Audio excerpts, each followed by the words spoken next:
Our story begins inside a warehouse with a few people sprawled near a gun that has just been used. Then our protagonist, confused by the scene, says he doesn't remember how it was when he kicked the bucket. But soon some tentacles emerge to remind the fellow of his fateful day, making him flee desperately from the long arms that tried to reach him at all costs. In fact, he runs towards the gun and, quickly turning to aim at his pursuer, fires a few shots while recalling that he had a monster and an angel in the mix. And when he thought he would only have one more boring day of work in his mediocre life, he found himself pierced by one of the monster's arms. The guy felt the tentacle consume him as the agonizing pain took over his being. But suddenly, a red-haired warrior in golden armor appeared, striking blows against those arms to save our boy, who watched everything pressed against the wall while she defended him. The creature was defeated, and the boy, out of strength, slid to the ground, feeling the syrupy substance flow down his body and thought his time to leave had come. Then he heard the footsteps of that imposing warrior walking towards him, and as he faced her shining in the circumstances, he felt a thread of hope despite the pain. The warrior, who was actually an angel, knelt before the dying man and informed him, while healing him, that the people would be fine thanks to his cunning. Good ones, follow me. However, fate wanted the angelic redhead to spike her efforts to be unable to save our hero who had just saved the world. But still, he felt proud, for deep down he always wanted to fulfill that purpose. The warrior rested her hand comfortably on the boy's, who, before passing away, wished to know the name of his savior. And with a serene expression, she revealed herself to be Relina, the Valkyrie of Dawn. Noah then felt his eyes grow heavy as the angelic warrior assured him of a peaceful departure. His consciousness then wandered into the unknown, and questioning the recognition of his deed, the image of various monsters facing a kind of warrior appeared. It was our Noah wielding a red-bladed spear against an armored lion that was charging fiercely towards him. Then skillfully thrusting the beast, the warrior did not imagine he would need to save the world once again. However, he seemed already accustomed to facing the legion of monsters that crossed his path. Our hero wandered through space wondering if he had really died as he realized that everything inside him felt hollow. He tried to organize his mind and discover who the monster and the angel were that played his recent memory. Noah looked around trying to understand what place that was, and judging he was in the afterlife, began to call out, "Hello, is anyone there?" Then the slurred voice of a cosmic being approached, revealing that our protagonist had something that was desired. Noah looked at that being filled with doubts and discovered he was facing the embodiment of emptiness that controlled all astral realms.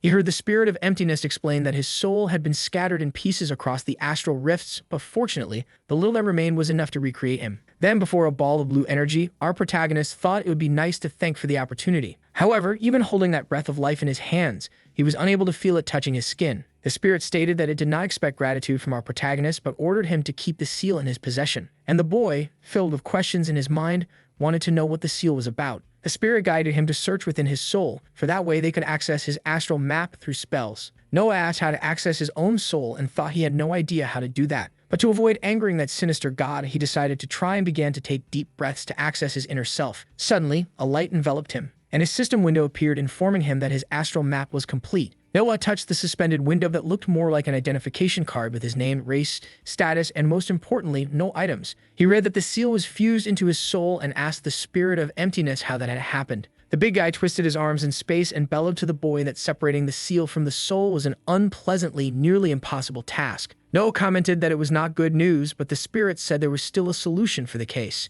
And before the incarnation, where Noah was a warrior with his red spear, the spirit seduced him to give up his soul in exchange for a new life with incalculable powers. Noah felt pressured by the offer and asked what would happen. If he refused such a call, then the wicked spirit explained that if the young man refused, his soul would be consumed until the entire essence of the seal was absorbed. Our protagonist, realizing he had no choice, suggested that he should get a lawyer, as he would not sign a contract without reading the terms of agreement. But the spirit, lacking patience, explained that the pact between souls was not governed by mortals but rather executed through the force of spirit. Noah tried to bargain with the divine being, wanting guarantees that he would not be harmed if he agreed. However, quite straightforwardly, the creature said there were no guarantees. Then the system reappeared with the message of the agreement, and our protagonist realized that with each passing second, he was forgetting more and more of his past life. Noah was no longer sure of what his body was like or even of feeling alive, and with his finger hovering over the acceptance of the pact, he wondered what the price of such an agreement would be. Therefore, he decided to decline the offer, understanding that pacts with entities of the void could not be a good thing. Noah turned to the spirit and asked what was stopping him from just taking the seal, since the being was an all-powerful god. The voice of the creature echoed in the space as it said that Noah had a disconcerting soul and thus grabbed our young man with its dark tentacles.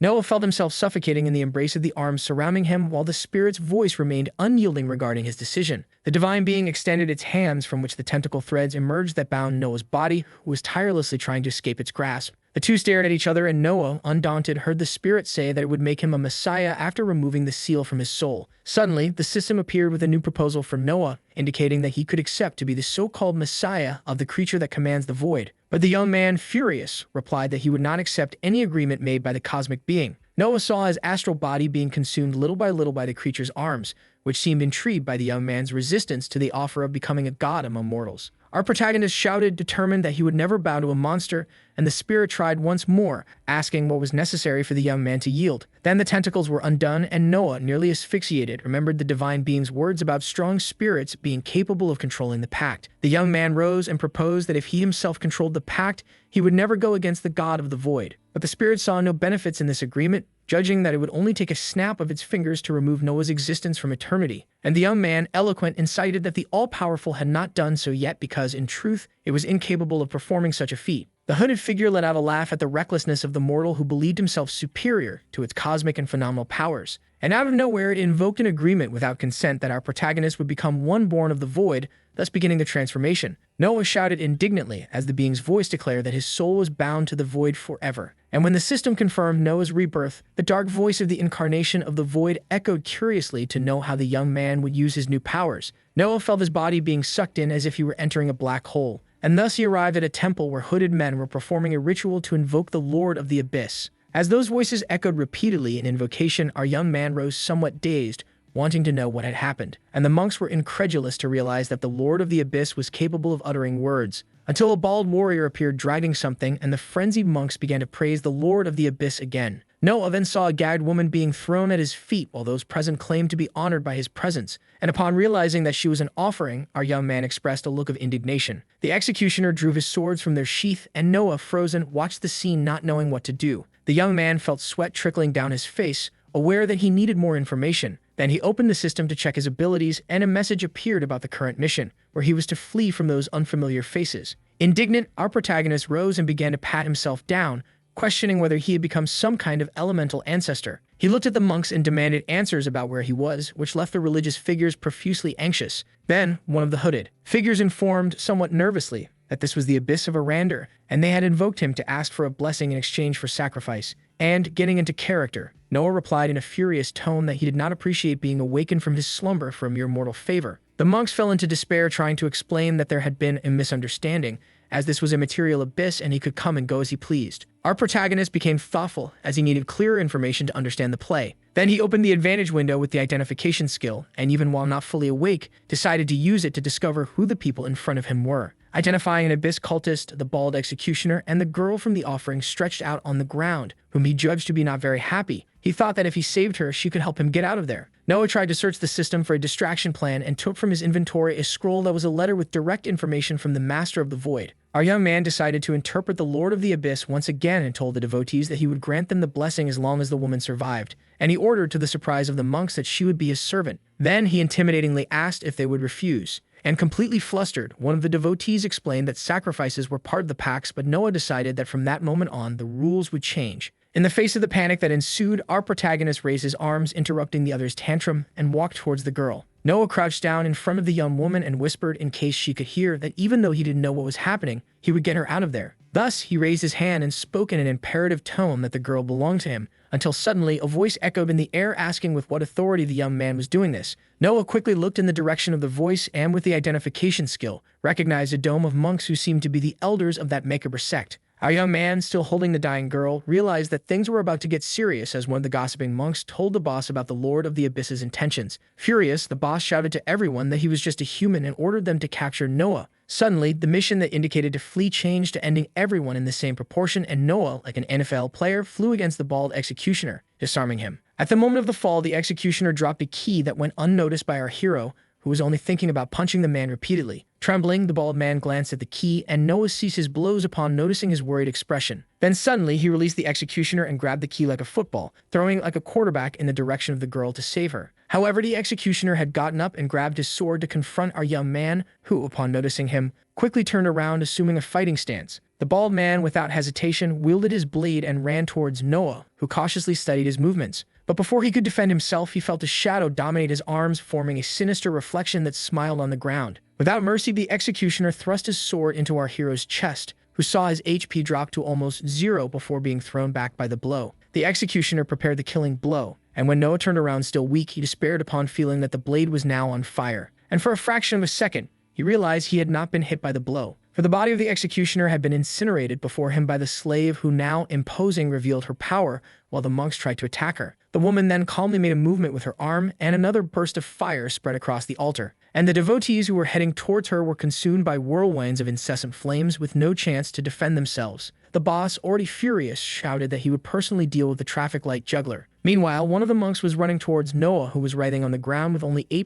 HP. But our protagonist would not give up, and despite the difficulties, grabbed the sword that was by his side, and he quickly got up to take down the religious man mercilessly, while the shadow emerging from his arms reflected serenely on the ground. With the monk's body finished off, our protagonist completed the mission of eliminating the enemies and also, on top of that, save Aurelia Foster, but since he had no path, he could not receive. He experienced points, so the system asked if he wanted to open his paths, as there were some very good cleansing baths. Noah's HP gradually decreased while the system awaited his confirmation to choose a path. However, even before making his choice, the young man could not sustain his body and fell, imagining that dying this way seemed like a joke. He felt his body plummet as he was transported to the astral space once again. But suddenly, his eyes slowly opened, and the young man found himself in front of a machine that catches bears. And when he looked around, he realized he had woken up inside a game store. Then he noticed a guy with glasses commenting that he was waiting for him. He was a store employee with a badge that read Dylan and waved to our protagonist. Noah promptly wanted to know who the guy was as well as what new place he was in. But Dylan asked if by any chance our guy was another emissary of the void who was there to mess up the shift again. Noah didn't know how to respond, and sensing our protag's nervousness,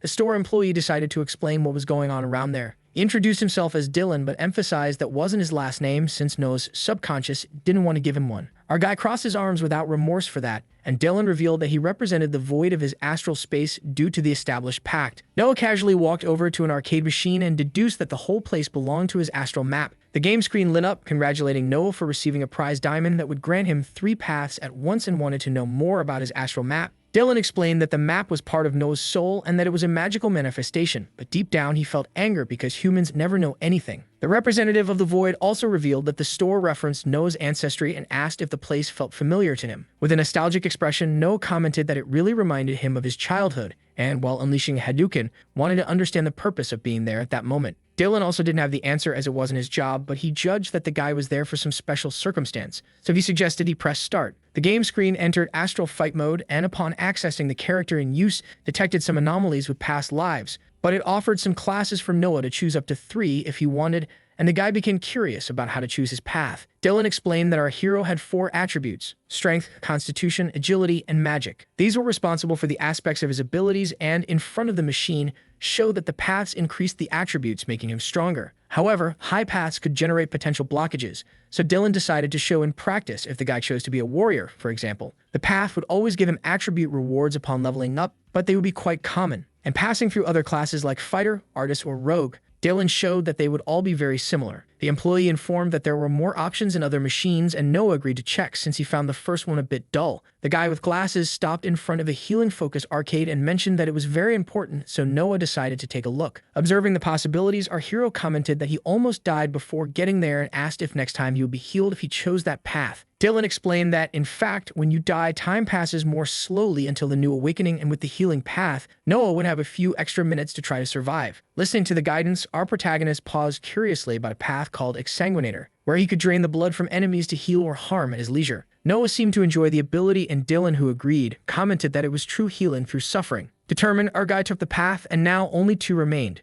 Dylan followed Noah's choices until he pointed to a path he deemed important for our guy. It was the path of Herald of the Void, but despite granting endless darkness in the material world, Noah had no interest in being anyone's puppet, despite the pact. Noah continued to search for the path at a leisurely pace until he found the interesting Astral Wanderer, which allowed him to roam between realms beyond the Void, as well as the Void Hunter, which granted him the instinct to hunt anything that appeared in his way. Thus, our hero selected his 3 classes and quickly maneuvered the joystick to confirm his choices. Upon pressing start, Noah felt something change in his body, and shadows began to emerge from the walls, slowly consuming him completely. Noah felt a certain discomfort with that symbiosis, and Dylan, satisfied with the scene, commented that the process could be a bit agonizing. Our protagonist could do nothing but cursed his path instructor, and as the claustrophobic upgrade dragged on under Dylan's curious eyes, the system was slowly completing our hero's status. Then Noah awakened and tasted liquid iron in his mouth. He felt his body tingle as he rose, and the Exsanguinator path was activated automatically. Thus, with his hands over the tomato broth, he realized that his vitality was slowly recovering.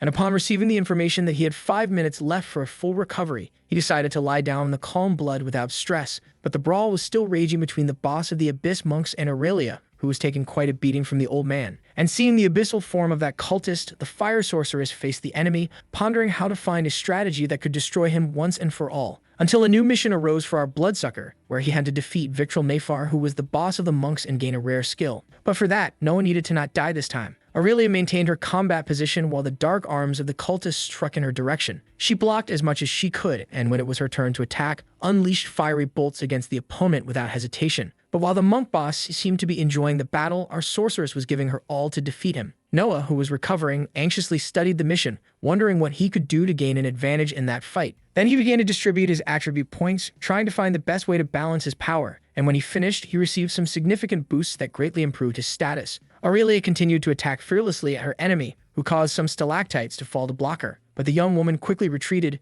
dodging all of them. And with mastery, she set some rocks on fire, hurling them like a shield towards the old bald man who did not expect the onslaught. However, in a shrewd manner, the cultist mage created a protective globe with his dark arms and avoided the fire damage. Noah picked up the executor's sword he had defeated and stored it in his inventory as he stood up, almost recovered, until he caught a glimpse of Aurelia being thrown against the wall and felt the shadow consume the room as the old monk floated sinisterly. Victril's eyes showed curiosity when Noah shouted to him that it was all a misunderstanding, and he explained that he was an emissary of the incarnation of emptiness and his mission was to deliver a direct message to the leader of the cultists. Suspicious, Victril asked if Noah thought he was a fool, but the young man tried to be convincing, extending his hand with the scroll to the old man, and informed him that the emptiness had sent a response for his devotion. Victril stared at the document for a few seconds, and Noah waited for the reading to bring something positive. But the old man became even more furious, considering that lying about the incarnation of emptiness was the greatest heresy. Noah then realized that the strategy had failed and used the astral wanderer's path for the first time, and he disappeared before Victril, who was attacking him with his long dark arms.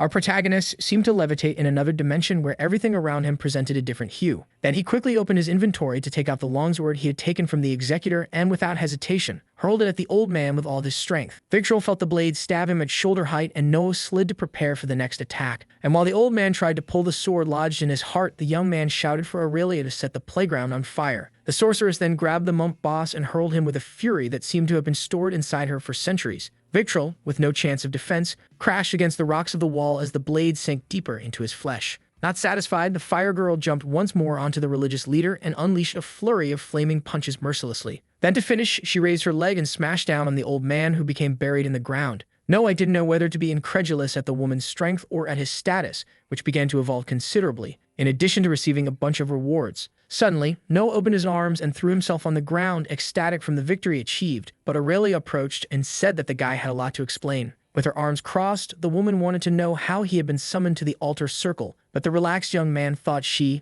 should just chill out since she was safe. Then, with a serious expression, she activated the little fire and, even grateful, said she would only relax if she knew everything about our prota. Aurelia asked if Noah was a human from that world, and the young man took his time answering, fearing they would eliminate anyone who wasn't from there. But with courage, he took a deep breath and was honest in his response. "No, I am not from here." Aurelia asked if Noah was aligned with the cultists or the Iron Fists, and the young man truthfully denied both. Then he explained to the woman that he didn't know anything around there, and she looked at him, analyzing whether she should trust him. The witch apologized for her behavior, but explained that she had already been betrayed once that day. And Noah, staring at the woman, understood that she had gone through a tough day. The two were talking while observing Victril's body sprawled on the ground, and when our protagonist commented on his missions given by his astral map, the witch was a bit confused about how things worked for Noah, who simply smiled and introduced himself, informing her that he had died before falling into that world. Aurelia was suspicious, as reincarnations only happened with the permission of gods, in addition to the fact that our hero knew her name. But Noah explained that nothing made sense to him either,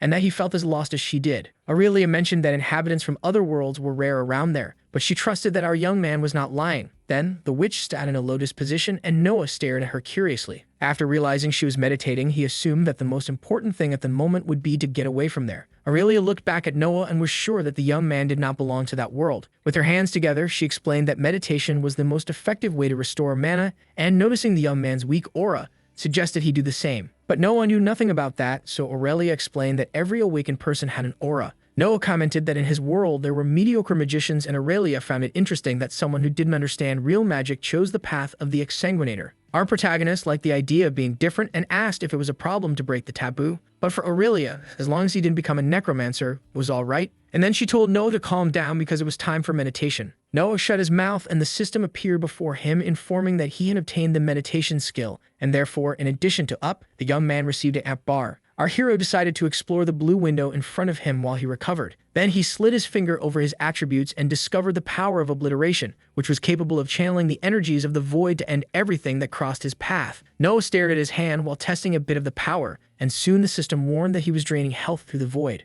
The young man expressed a devilish smile, pleased to have acquired the exsanguinator path. When the mana reached 100%, Ardu stood up and walked over to Victral's body, which lay on the ground. Aurelia picked up the monk's bracelet, which served as a direct storage device in the magical dimension, and she said they could obtain its contents if they took it to the city. Noah found the item interesting and wondered how it would be to transfer his inventory to an object like the bracelet. Then Aurelia informed him that this type of storage used blood ties and could not be accessed even if the user was dead, unless she found the key, and so she searched every possible hole of the old man. Noah asked to take a look at the bracelet casually, and Aurelia, seeing no problem, tossed it to the young man. He began analyzing the artifact until his inventory detected the storage device and asked if the hero would like to transfer the items to him. Noah confirmed the action and received mana points in addition to filling his inventory with Victral's items. Meanwhile, the witch commented that she needed to find a basement key, and Noah raised a key to show the young woman, who promptly wanted to know where he had gotten it. Noah explained with the bracelet on his wrist that the key was inside the old man's storage and listed several items he found there.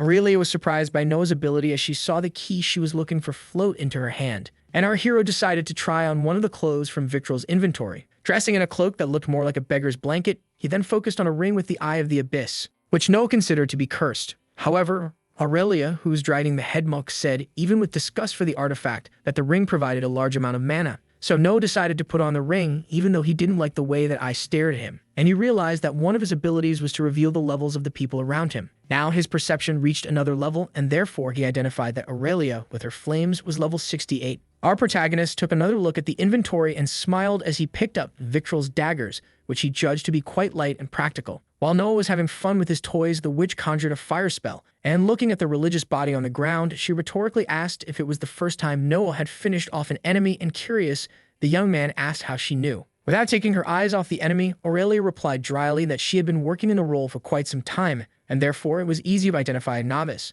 Noah saw the sorceress incinerate Victral and asked why she did that kind of work. And while the flames lit the old man's body, she explained that, among many reasons, the main one was to save people from the evils of the world. Aurelia turned to Noah, who was fiddling with the system, and asked if he regretted having killed someone. But without remorse, he replied that he did not, after all, cry for their mother before mine. Aurelia confessed that if they hadn't taken care of the monks, many innocent lives would have been reaped, especially after a group of adventurers had handed her over to the cult. Noah, who was taking some books out of the inventory, asked if she thought he was a good adventurer, and the sorceress replied that yes, because despite the low rank, the boy did everything right. And so Aurelia listed how the boy handled the situation without losing his cool, in addition to saving her life, leaving Noah grateful for the compliments, especially because he had imagined he would use his RPG skills and job interview tactics to survive in a supernatural world. Then the boy placed two of Victral's books on the ground and inquired how they would be activated, and Aurelia replied that it was done through a magical ritual. The sorceress explained that she would need a magic circle, in addition to using the books as conductors of the ritual, and so she offered to create the circle for Noah. However, when the woman was about to start drawing on the ground, she saw Noah place his hand on the book and the ring on his finger establish a magical connection. Although it wasn't the rustic way to perform a ritual, our hero managed to open and translate the book in the system's AI, which is why people are losing jobs.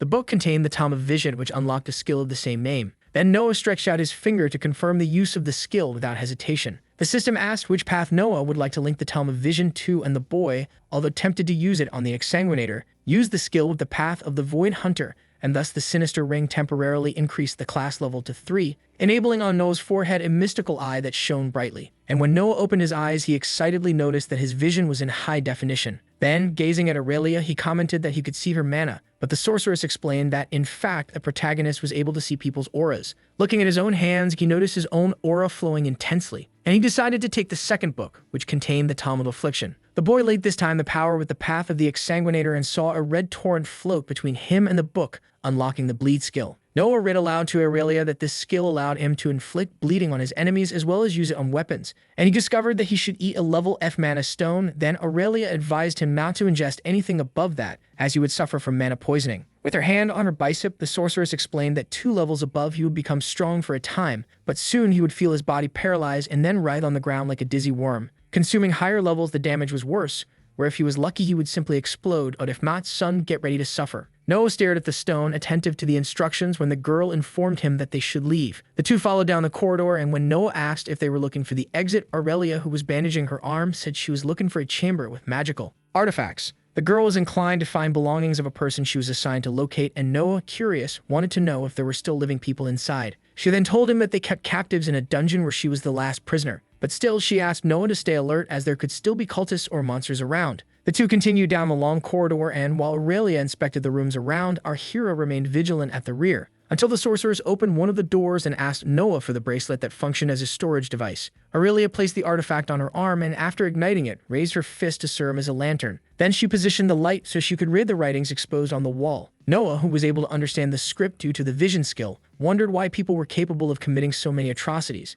And Aurelia, who was already hardened by everything she had lived through so far, listed a number of reasons why the soul of man was corrupted, regardless of the world it came from. Noah realized that the sorceress disbelieved in men when she said that all who practiced evil were awakened by their own choices. Aurelia then bent down to illuminate some kind of signal, and identified small stones that flickered in and out of reality like an illusion, and therefore suggested they should jump over them to avoid falling into the trap. Noah, in a reflective tone, asked Aurelia what happened to people who had no choices about the cultists' decisions. Absorbed, the sorceress told him that there was a way for the priestess of Hellion wage a millennia-long battle against the abyss, and the way to remove the influence of evil over people was a not-so-gentle ritual, as it burned the people. Moreover, the punishment for the cultists of the abyss, in extreme cases, could be public execution, and those who survived were never the same again. Indignant, Noah trembled as he asked what happened if it was a child forced to follow the cultists, and Aurelia replied after they left the thorn trap behind that children were sacrificed without pain. Until the sorceress pointed to a door just ahead and, upon approaching, noticed it was sealed by magic, so she decided to use brute force,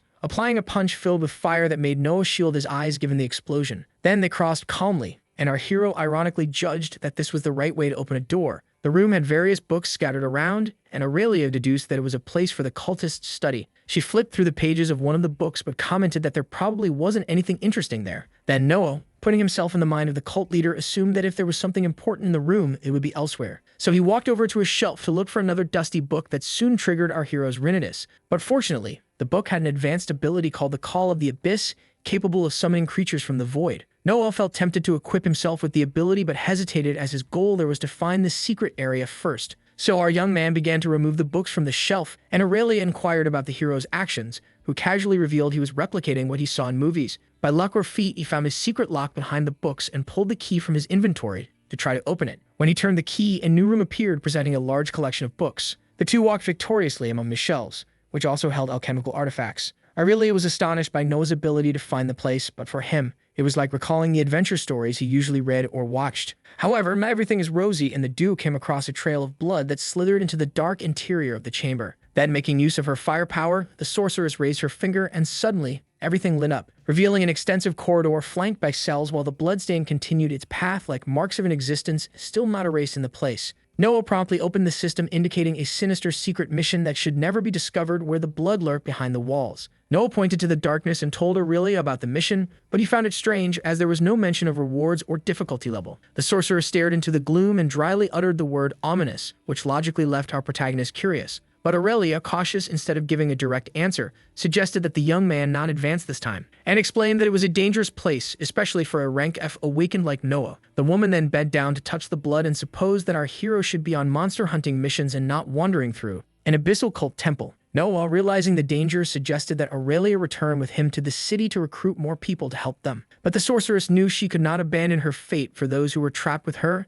and for those who pursued her. Aurelia told that everyone had been brutally murdered, and if she did not save them, it would become undead. Noah, who listened attentively, decided that he would follow her at any cost, claiming that he would not let her die in the face of imminent danger. Aurelia blushed at Noah's concern, despite finding him useless for the mission, and the young man, indignant, reminded her that he played an important role in the battle against Victril. Although the sorceress considered it beginner's luck, she agreed that the novice had an aptitude for magic, something Noah credited to the noble hours spent playing video games. Returning to the mission, Ardu encountered two gates, and Aurelia decided they would take the left path. It was a narrow and winding corridor that Noah found uncomfortable, but Aurelia explained that its defensive architecture delayed enemies, in addition to their walls being forged by mana, which made them difficult to break. They reached another gate, and Noah asked if the sorceress was going to punch that one too. But to his surprise, she gently rang the bell. However, the door was open, and when she swung it wide, they found a room covered in scattered papers with ideograms on the floor. But that was not an ordinary room. It was Victral's secret study center. They began to search the place, and Aurelia was certain that Victral's plans were in those pages, for she knew that the old man was creating a chimera with family members of great regenerative power, but lacking intelligence due to the accumulation of bodies in a single creature. Noah found a report from Victral lamenting the loss of the second prototype due to its affinity with the void and for having acquired some intelligence despite the instability. Noah, as if he could access the old man's memory while reading, saw Aurelia unconscious on the altar and Victral asking the god of the void for someone at least of rank E. Noah, reading the system, understood the reason for the sorceress's sacrifice when she arrived in this world and thus completed the mission Blood Behind the Walls. Then suddenly, a thunderous roar echoed through the room, breaking the concentration and research of our heroes. Desperately, Aurelia shouted, "Run, you fools, weapons will be useless here." But something in her path made Ardu stop. Aurelia crouched down in front of a young injured man who, in his last breath, uttered, "This saddens the master." Then Noah and Aurelia saw the silhouette of a monster trapped in a cage. And with a little more light, they could identify a bizarre experiment that the system identified as the horror of grafted flesh. Aurelia commented, almost as a layman, that the people composing the structure of that creature were the prisoners who had been incarcerated with her. Ardu sighed in relief when they realized that the monster had not noticed them. But suddenly, one of the bodies trapped in the creature pointed at the heroes upon identifying the master ring, and Noah realized it was Victral's artifact on his finger. The monster, enraged, broke the bars, and Aurelia conjured the most potent flame in her hands, shouting, "You shall not pass." Noah quickly jumped back, identifying the system, the new mission to escape from the creature eager to avenge its master's death. And the monster charged at our hero, who dodged while shouting that they should flee from there. But the chimera repeated that its intent was to kill and avenge. Then it lunged again and lassoed Noah's foot with its tongue. Our hero found himself hanging upside down and quickly activated the blink ability, but due to his position, he couldn't use it as his aura was suppressed. Until Aurelia's fire appeared, literally licking the monster's tongue, which instinctively released Noah. The protagonist executed a ninja roll to distance himself while the creature's eyes fixed on the sorceress. Aurelia became the monster's target, and for a fraction of a second, she noticed that the fire would not be enough to defeat the highly regenerative beast. Suddenly, the monster changed its form into a spiny lizard, emitting a shrill sound. And Noah covered his ears to lessen that deafening noise until the system updated his condition, allowing him to resist the effects. However, the creature shot quills in Aurelia's direction, which she skillfully dodged. And using her fire magic, she advanced as close as she could to launch a fireball at the monstrosity, which felt like a soft jackfruit burned by the flames.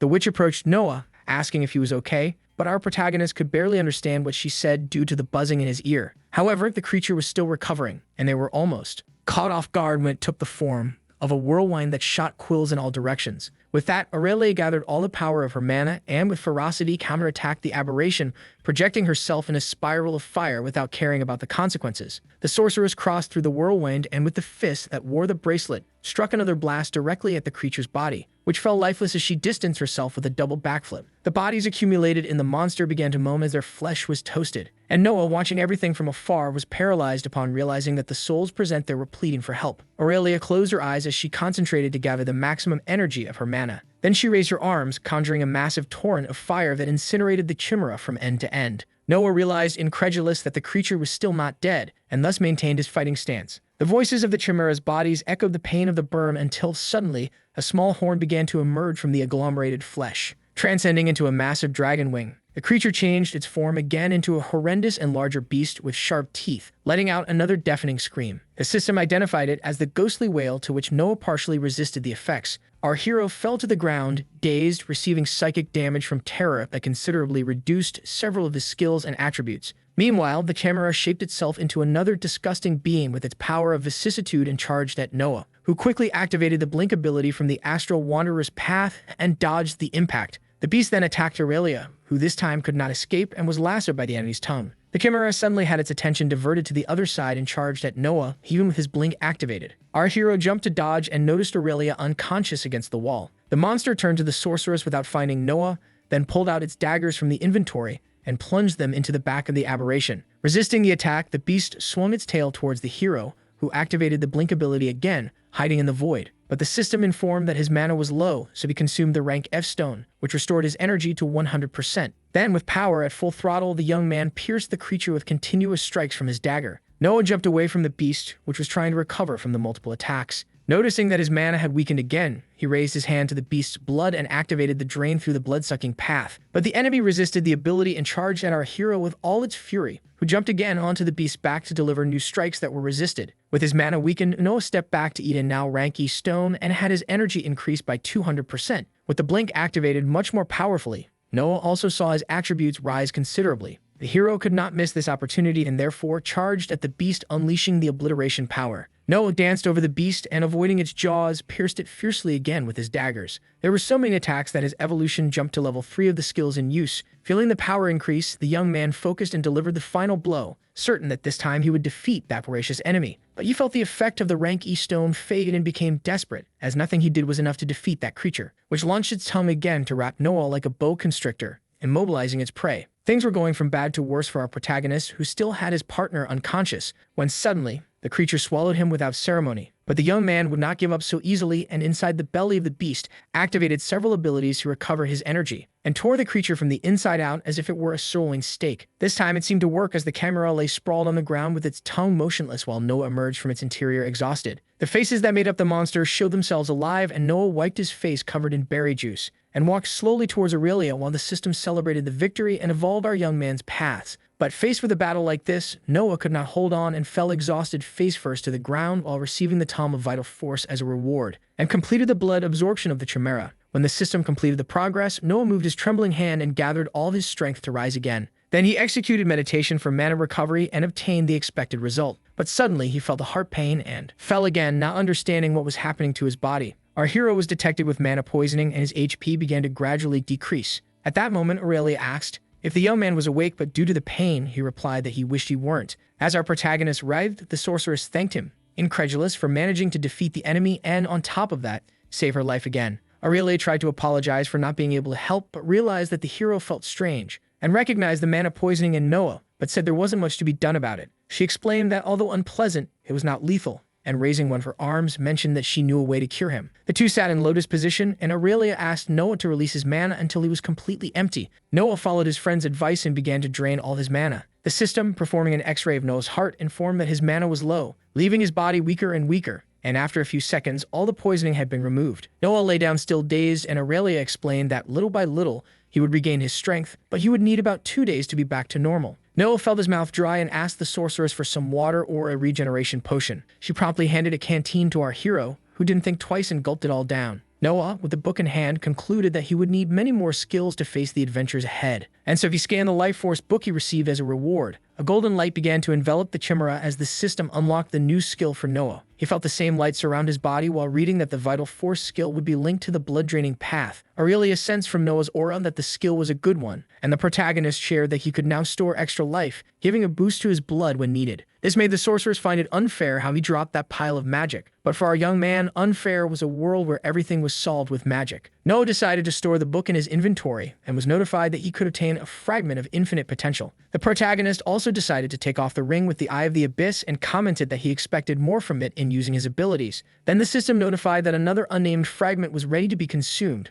where Noah could unlock a seal. But the protagonist found these system messages about veiled items strange, and Aurelia warned that in some situations it was normal. So Noah touched to confirm, and suddenly a rain of windows appeared informing him that he had modified his genetic code, until he received a new mission for the mysterious fragment where he should find hidden memory parts scattered throughout Arander. Suddenly, our hero began to feel unwell, and the system informed him that he needed to be purified to complete the Devourer transformation. Noah started calling for Rawl while a dark liquid involuntarily poured from his insides, until everything calmed down and he was purified, removing all the magical toxins he had consumed and improving all his attributes. But Noah's expression remained strange, and Aurelia saw the young man collapse unconscious, then wondered where he came from to need such intensive magical detox. After the scare, Noah went to take a shower, trying to piece together how he went from a terrible workday to absorbing blood and pulling things out of nowhere. Noah felt extremely relaxed, and after drying off, he went to check how his attributes were in the system, until he was stunned by the extent of the appeal that the new Devourer status granted him. Curious, he activated the growth attribute and felt his aura getting stronger as he was granted an additional 5 points in all attributes.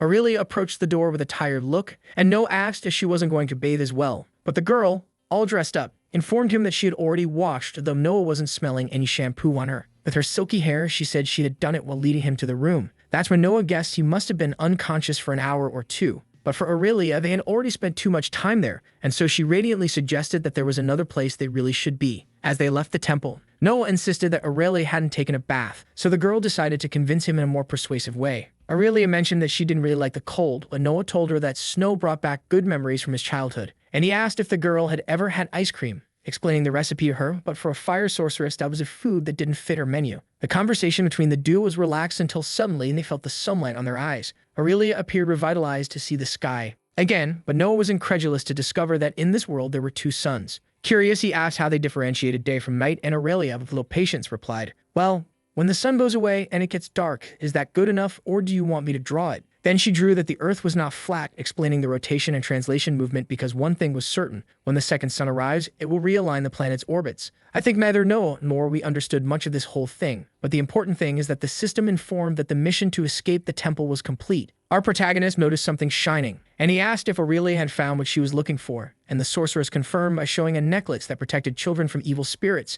even though it had no magic. Noah pondered over the object while she said she found it in the dungeon cells. A new mission appeared on the screen informing that he had found a necklace belonging to someone in the village of Leifar and therefore should return the item. Noah then asked if Aurelia would accompany him on this mission, but suddenly a gust of wind blew through, tussling the sorceress's washed hair. Aurelia confirmed, but suggested they camp as the sun was about to set. Moreover, it was Noah's first mission, and she wanted to prepare him for the occasion. The young man made an ironic bow to his master, but Aurelia, always quite literal, despite her suspicions, didn't catch the rogue's jest. The new day arrived, and Noah was startled when he saw Aurelia, who brought two giant armadillos and commented that they would help them cross the forest. However, Noah, apprehensive, wanted to make sure the animals wouldn't eat them, judging them to be somewhat large, and Aurelia, relaxed, mounted the creature, assuring the young man that it was fine and explained that they were gentle and herbivorous, always willing to help humans. Noah didn't seem convinced, but he approached the giant armadillo, gathering his courage. For someone who had defeated a chimera, this shouldn't be a problem, but Noah had no knack for the animal and fell while trying to mount it. And Aurelia had fun with the scene while leading the armadillo deeper into the forest. Since it was time to play, then play right, thought Noah, who quickly activated his blink ability and managed to mount the little beast.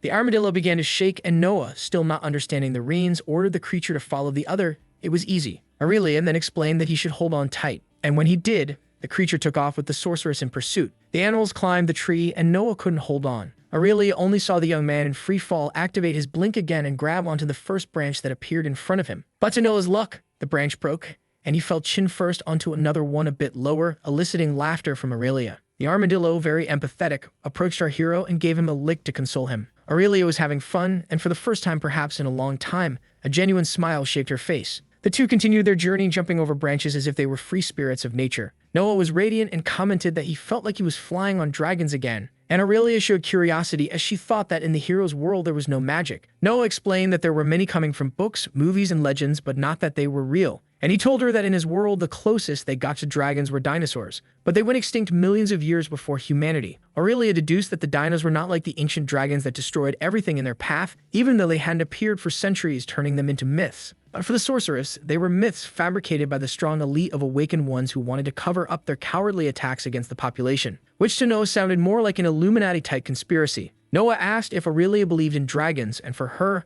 having seen the most diverse creatures, they were the kind of monster that overshadowed even the strongest adventurers. They continued their musings about the existence of dragons, and Noah had the feeling that he had experienced that conversation before, but couldn't recall when. Suddenly, Aurelia sped up and said they would soon need to continue on solid ground, and Noah asked how far the village of Leifar was. The sorceress informed that they would arrive in 4 hours and therefore decided to tell a bit more about Arander to the young man. Ardu rode along a road until voices alerted them to the presence of adventurers. Noah and Aurelia seemed surprised by the warm reception the local people gave them, and the young man asked if people usually treated them like this. But the sorceress, with a bland expression, replied that only in small villages. As they followed the main road, our protagonist's ego flared up, and he thought it would be interesting to live a day as a hero. Watching the people applaud his triumphant entrance, they arrived at an inn, and Aurelia asked an employee to take care of the armadillos, offering as a reward a small leather pouch containing mana stones. The boy, who was no fool, decided to check to confirm if they were real and thus led the animals away. But Noah, who found the sorceress generous, learned from her that helping a worker with a tip always pays off in any respectable universe. Aurelia took advantage of the conversation to suggest that Noah remain discreet, and the young man asked if he would have problems. The sorceress replied that for adventurers who travel a lot, probably yes, but for a village on the outskirts, he was as important as a plant. And so she suggested upon entering the inn that if Noah kept to himself, he would raise fewer suspicions about his origin. The innkeeper welcomed our adventurers and asked how long they would like to stay in the village. Then Aurelia replied that it would only be one night while placing 2 mana crystals on the counter. The innkeeper handed over the key indicating the last room on the left on the 2nd floor. Aurelia stretched out her hand with the key to Noah as she had some things to do in the city. But our protagonist wanted to enjoy the stay and learn a bit more about the place full of outsiders who, for the first time, didn't want to kill him. The innkeeper looked astonished at the boy, who tried to apologize with gestures at Aurelia's disapproving gaze. Where did he not understand the part about being discreet? With some intimidating slaps on Noah's chest, the sorceress left, reminding him to be careful or he would see her again. And the innkeeper considered her quite rough as he watched her leave, but for our hero, that was the most interesting part of working with the tough girl. The man offered Noah a drink. Knowing that only idiots or adventurers come from the Lost Forest, he thought it would be the best remedy. And Noah, who was a bit worried since the magical detox, hesitated but decided to accept and wet his throat. Then the innkeeper shouted to the waitress, "Bring a mug for this man." Next, he wanted to know our protagonist's name and commented that he had a baby face. Noah took the mug and, following all of Aurelia's guidelines not to say otherwise, confessed that he had only awakened the day before, and of course the old man was left speechless. However, curious, the man asked while our hero downed the drink what he was doing with a ranky adventurer, warning that it wasn't worth dying to impress her. But Noah sighed contentedly as he felt the liquid in his throat, and he explained to the thick mustache that, in fact, he faced danger when he awakened, being lucky to find Aurelia to help him. The innkeeper extended his hand and introduced himself to Noah, who greeted him cordially. Suddenly, the system informed that Lorien was a warrior miner, but the man explained that he had retired after losing his magic in an accident. Noah, curious, asked what kinds of monsters he had faced, as he didn't know it was possible to lose abilities that way. Lorien recounted that he was on a mission to the north when something emerged from the depths and caught him off guard. He continued that a pearlescent and translucent thing paralyzed his group's movement, where 2 died, 1 lost an eye, and he was left without his mana. Absorbed, the innkeeper said he had never heard of that thing again. The system warned Noah that his blood was becoming poisoned, so upset he suggested drinking something weaker, to which Lorien assumed was the effect of the Constitution skill. Then he commented that the boy could turn off his skill if he wanted, and so Noah did,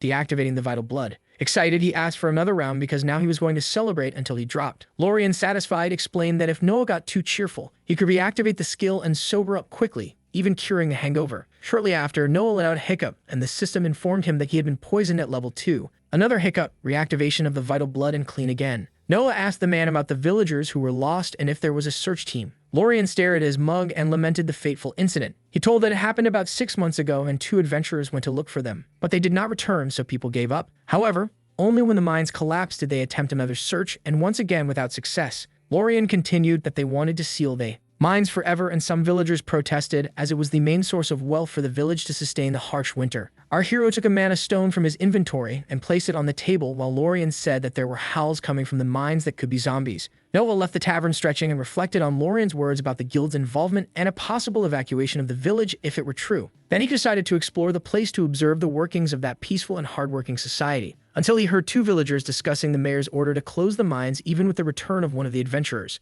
Everyone rushed to the town hall, and Noah entered right behind to check what was going on when he saw the mayor arguing with a miner. The dwarf shouted that he wouldn't let the mayor starve the town, and the man politically explained that his intention was to save lives without involving the guild. The mayor turned to the crowd that was gathering and said he was doing his best to ensure everyone's safety. Aurelia watched the speech until she was startled by Noah, who sneaked up quietly, but she whispered to the hero that she was there to find clues with the mayor about the adventurers who betrayed her. Noah suggested they help the people, and Aurelia, impatient, mentioned that was exactly what she was trying to do, what she needed to talk to the man. Noah shrugged and decided to teach the girl how to use her charisma skill. Aurelia was indignant at the audacity of the novice, who was making his way through the crowd, saying they didn't need to argue as everyone wanted the good of the population. And while insisting on a multilateral dialogue, the leader of the miners wanted to know who that insolent boy was, interrupting the conversation. Then Noah, with his insight, showed on his face that he had much to explain about himself. Aurelia watched anxiously as she heard the murmurs around her. Noah bowed and revealed himself to be a newly awakened adventurer who would solve the village's problems. He then calmly explained that they would need someone to go to the mine and come back alive, and he offered to take on the task. The miner leader crossed his arms and, skeptical, asked why the village should send a novice to die, and Noah promptly informed him that he wouldn't go alone, pointing to Aurelia. who, not wanting this exposure, nearly flew at the neck of the boastful protagonist. With no way to escape, the sorceress approached, saying she was a ranky adventurer and had been hired for a mission that could tie into the mine's problem. The mayor recognized Aurelia, recalling her previous group, so she said this matter was part of her mission, but she was willing to assist the village first. Seizing the opportunity, Noah interjected that they would logically need fair compensation. The mayor then showed himself to be cordial, asking what the price for the task would be, and Noah wanted to know if there was a ton of skills in the village. The city leader replied that he had one, but it wouldn't meet the boy's expectations, and thus suggested he go to the city of Windress, where there was a greater influence in equipment for adventurers. Aurelia commented that it was the city they would go to next, but for the current mission, a level D mana stone and 2 courses would be sufficient. The dwarf leader of the miners said he would join the heroes as he knew that mine like the back of his hand. Noah shook the mayor's hand for the deal made, and the system soon updated his next mission with medium difficulty.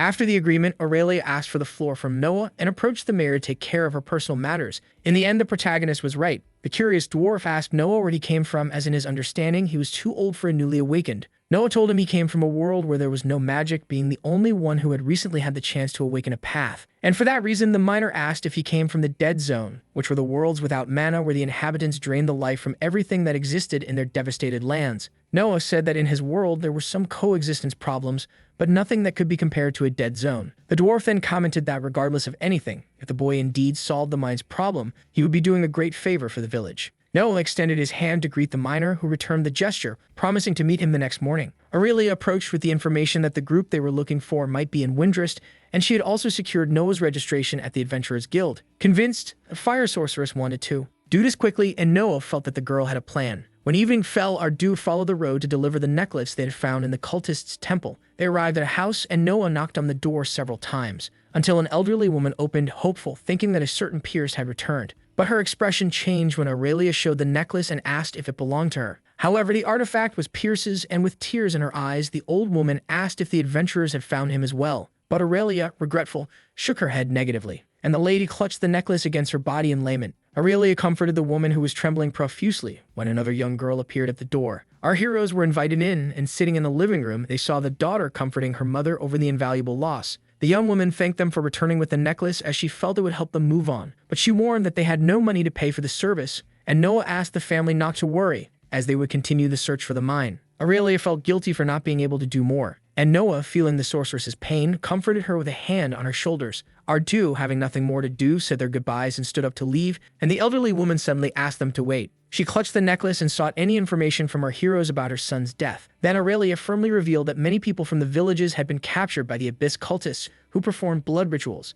and she recounted that she and her companions nearly died, but if it weren't for Noah saving her, she wouldn't have escaped. But she mentioned that while searching for survivors in the dungeons, they found Pierce's necklace. The elderly woman with a cold gaze asked if our heroes had dealt with the cultists, and Noah coldly replied that he finished them one by one. The old mother recalled that the boy was only 14 years old and had always been very reckless, running through the mines and forests to hunt monsters. She confessed that she had been waiting for this day, as her father was also an adventurer, and although marriage had taken him away from adventures, they had never left him. In front of the man's photo, she said that her son had the same desires as his father, and no matter how much she tried to convince him to reconsider, she knew she would overshadow the true longings of his heart. But the woman wanted to know why adventurers were like that, and both Noah and Aurelia remained silent for a few seconds, until our protagonist spoke that he just wanted to survive in an unknown world and escape his past, but suddenly felt good with all the adrenaline. Noah looked at his hands and revealed that magic was addictive, and that's why he wanted to explore this new world. Pierce's sister then inquired about what Noah meant by a new world, and when he was about to spill the beans that he wasn't from there, Aurelia nudged him to keep it low-key. The elderly woman approached Noah and handed him the necklace,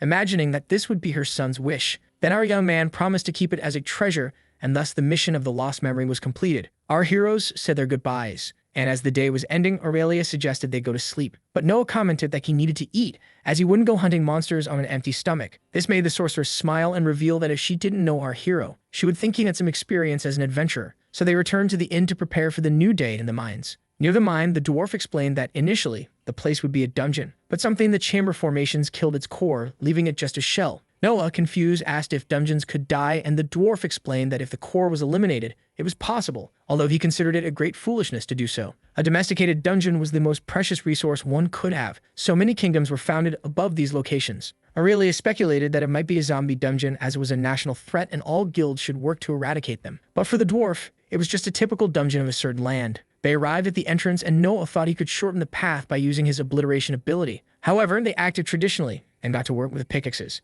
After breaking all the rocks, Noah asked if the dwarf used any ability, but he replied that decades of experience and some skill were enough. As they advanced through the mine, Noah was surprised by the mana stones embedded in the wall, and the dwarf explained that since they hadn't mined for a long time, they had regenerated. Aurelia urged Noah not to lose focus as any danger could arise in that ancient dungeon. So our protagonist quickly pulled out his daggers from his inventory and stayed alert. On the track, the dwarf commented that there could be creatures moving around. Then they reached a massive gate, and Aurelia, always vigilant, kept an eye on the rear. The dwarf explained while turning the door's locks that in the past, this was the main section of the mines, and when they entered, they could see several workers lying near their tools. The adventurers stood guard, apprehensive as the paint was still fresh, and suddenly they heard a scream echoing through the underground corridors. The dwarf moved toward the sound while Aurelia and Noah followed, asking him to stop. Noah suddenly used his blink ability, which was noticed by Aurelia as they reached another gate at the end of that chamber. Our protagonist crossed the gate through the void dimension and saw the body of a worker disassembled and trembling on the ground. Noah crouched near the young man to try to comfort him and asked what had done this to him. But the worker seemed to be under the effect of some sinister magic and, as a last gasp, perhaps warned our hero to flee while he still could. Then the young man began to transform into a creature with dark arms from the void. Aurelia screamed as she ran for Noah to get away from the creature. But Noah saw close the young man float as his arms multiplied and discovered that he was possessed by the sinister forces of Victrol. The system warned that it was a hard-level mission,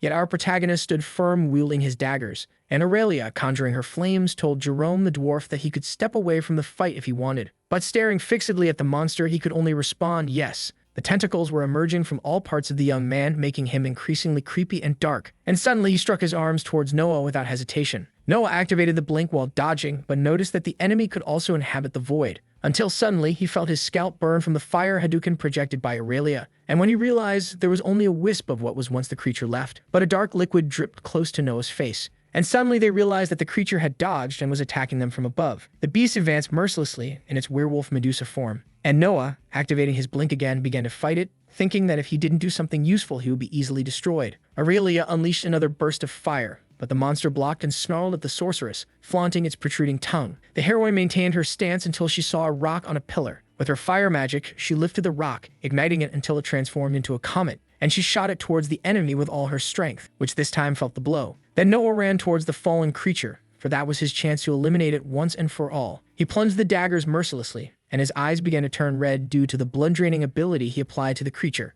But still, the monster tried to retaliate, and Noah had to retreat to avoid being hit. However, our protagonist, while draining the enemy's blood, was inflicted with necrosis poison and began to receive blows from the enemy without being able to protect himself. Then Noah vanished again into the void, and Aurelia waved her arms to draw the monster's attention. But the blood betrayed our hero's position, who, wounded, had his EP reduced to 7%, until he received a little resistance potion, and he returned to the fight, jumping like a frog and cutting the enemy's tentacles with his daggers. Aurelia concentrated her mana and fired another powerful blast at Victrol's servant, who fell once again, and our heroes needed to defeat it before another mutation occurred. The creature was still conscious, and Noah, activating the bleed on his daggers, ran to finish it off. Aurelia, fearful, shouted for him to come back, but it was too late. Our hero brought down his blades, cutting multiple tentacles of the enemy in a single strike. But the beast was tough, and even dazed, it retaliated with its poisoned arms. Then its eyes bulged, followed by an explosion that resulted in a purple and sinister glow. And when something bounced through the mines, the system reported critical damage and stun from the loss of a limb,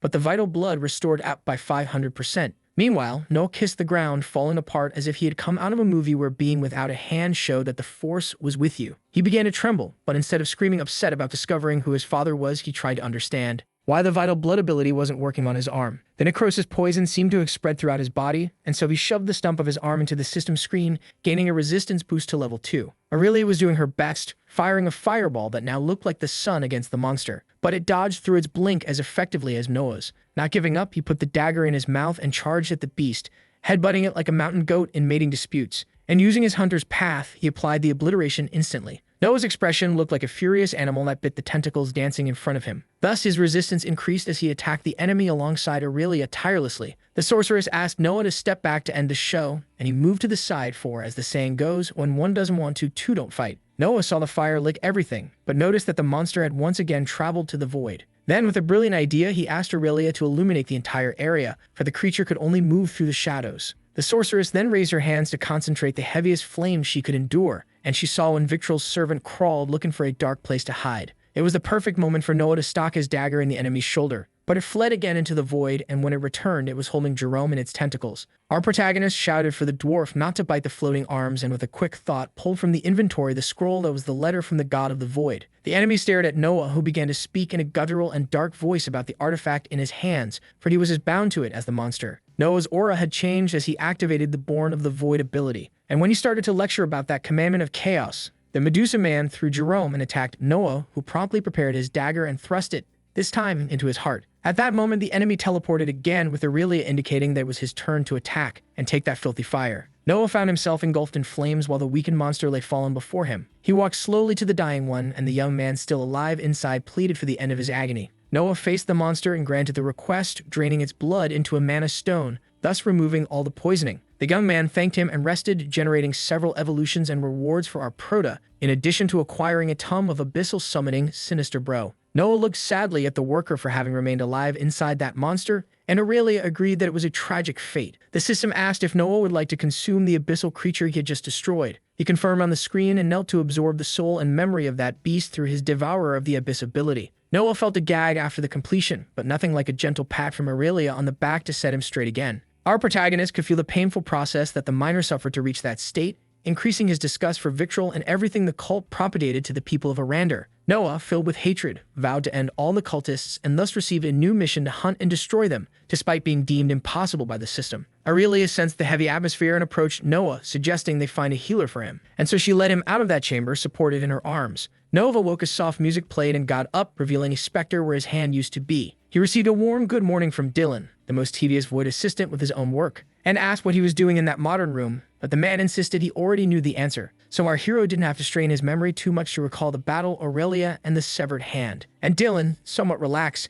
commented that Noah's world was fascinating, especially for not having magic pouring out of an action movie screen, for, in his view, human nature was more violent than much of what he had experienced. But Noah was more interested in knowing how the guy had managed to access that place. Dylan explained that every record of Noah's astral map was connected to his soul and therefore obtained information about everything he knew. And since he wasn't sure if he would stay there for long, the assistant preferred to absorb as much knowledge as he could. Noah was upset that the man didn't believe in his potential, but despite that, Dylan congratulated our hero for having exceeded survival expectations, which left our protagonist somewhat irritated by the guy's peculiar sarcasm. So, Noah picked up the remote from the floor and abruptly turned off the TV, judging that the assistant was trying to sabotage him. But placing his hand on his head, Dylan replied that he would never do something like that, as it wasn't part of the pact, and in any case, he couldn't wait for Noah's death, even though it was fun to bet on how much the guy would screw up with this whole story. However, Dylan's presence there had a more special purpose, and while Noah observed his spiritual hand, the assistant informed him that Noah could not destroy the abyssal cultists,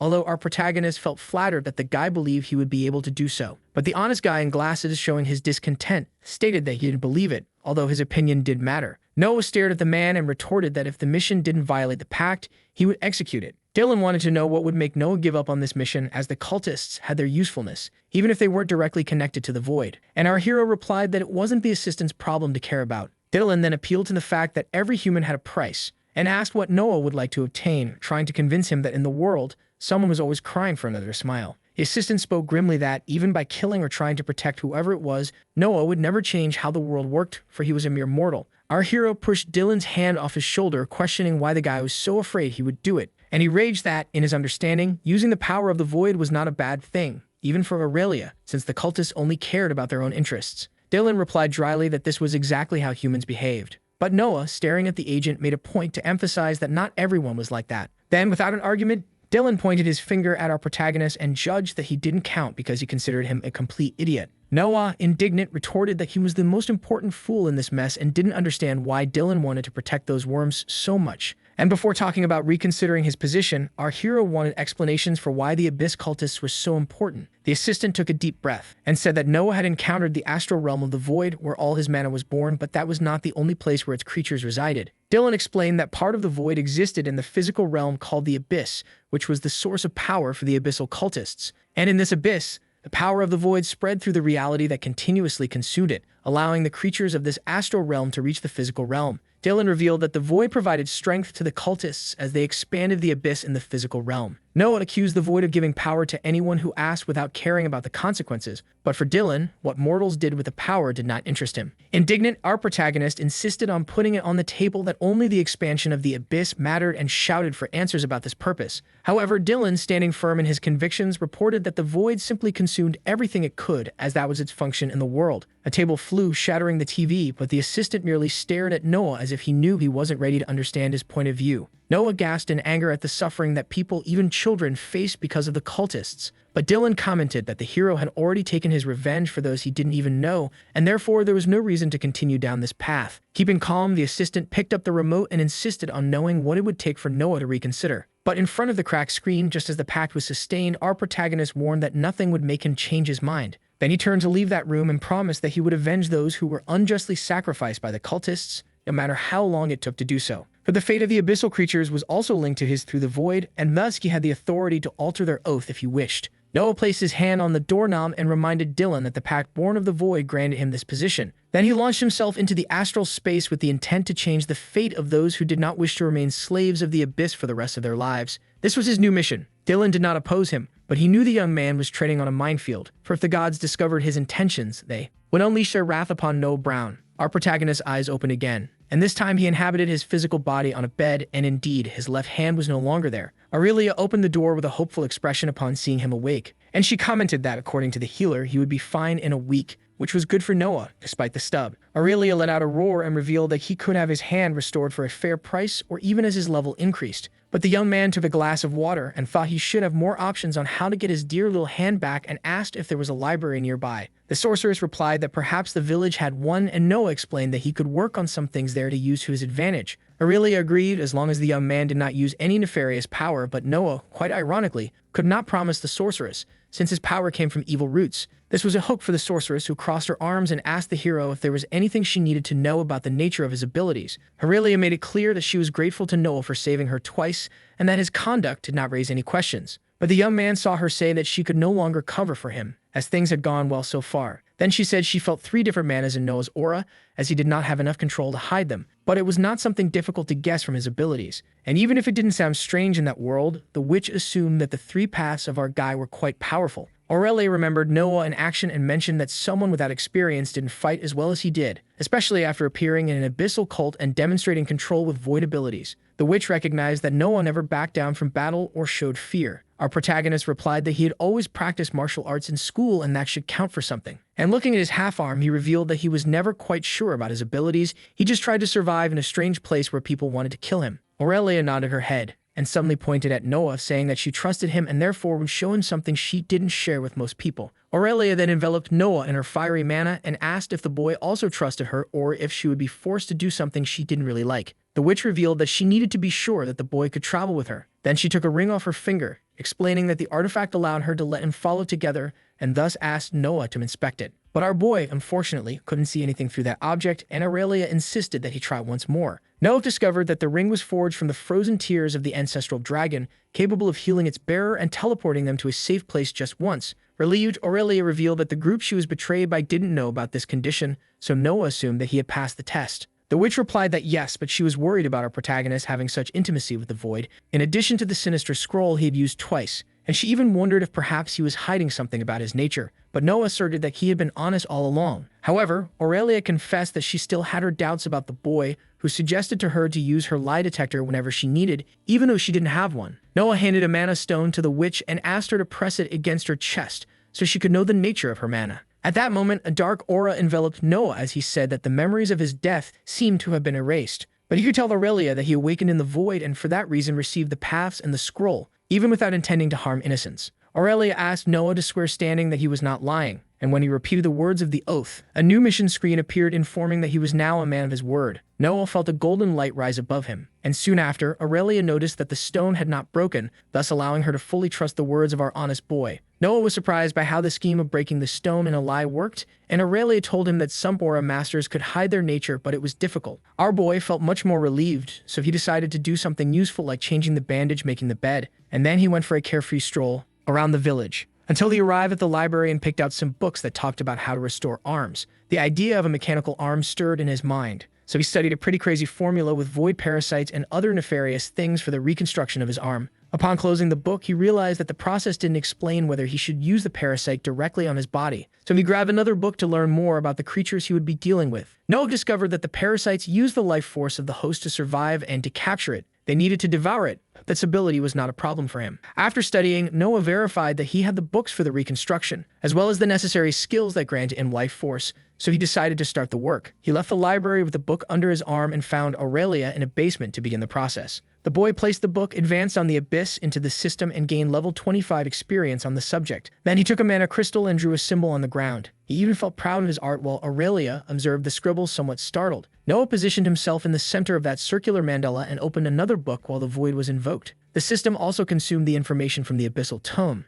and the pages began to float around our protagonist, initiating the ritual. Moments before, in the void, the parasites floated in peace until a larger worm appeared and began to eat the little ones, poor things. A voice echoed in that astral space, invoking the creatures to bind themselves to that body as an offering. The creatures soon became excited and rushed towards the call, just like spermatozoids seeking to fertilize the egg. The mandala manifested in the space where various beings were drawn, but one of the worms cut in line without ceremony, following its nature. There was an astral battle among the abyssal beings, but the little worm managed to slip away from the jaws and enter the portal between worlds. On its path, some phrases of kindness were imprinted in its consciousness, but the main one was that the creature should always obey its master. Then there was the manifestation in the physical world before the eyes of Noah and Aurelia, who observed the process. The creature rose and heard the first command from its master. The worm crawled towards Noah, aware that if it did not obey him, it would return to the darkness. And as it approached, our protagonist saw a new arm materialize where the stump of millions had been, aiming the new pet Tony, until the limb fixed itself to Noah's body, causing a bit of pain with the implant. The system informed that the hero had been hit by an abyssal parasite, contracting 1 point of fever. Aurelia desperately activated the flames in her hand and asked Noah to cancel the ritual, but our boy warned that he was fine while trying to control that new force over his physical body. Suddenly, Noah fell, feeling pain, and upon facing his new friend, revealed that his body was burning. Then he received an ability that allowed him to tolerate pain. However, the heat was so unbearable that he instinctively lifted his shirt. His arm began to merge with that dark energy, and his fever evolved to 2 points. Aurelia approached the boy, who looked more like a shrimp, and Noah explained that the parasite was feeding on his life force to heal his arm. Once again, his arm began to hurt intensely, and Noah deduced that he needed healing potions. Noah fell again and soon gained another evolution in his pain tolerance. Then he began to meditate to take control of the situation, which ensured another evolution in his tolerance. Noah behaved like a guru, breathing deeply to concentrate his strength in the symbiosis with the least pain possible, until everything calmed down and he could contemplate Tony his new arm without any illness. But he found it strange, as he could not dominate the darkened limb. The fever was removed, and Aurelia handed the healing potion to the boy. He thanked her and drank the liquid while the sorceress asked if he felt better. Noah said he had no more pain and realized that Tony had not yet fully attached,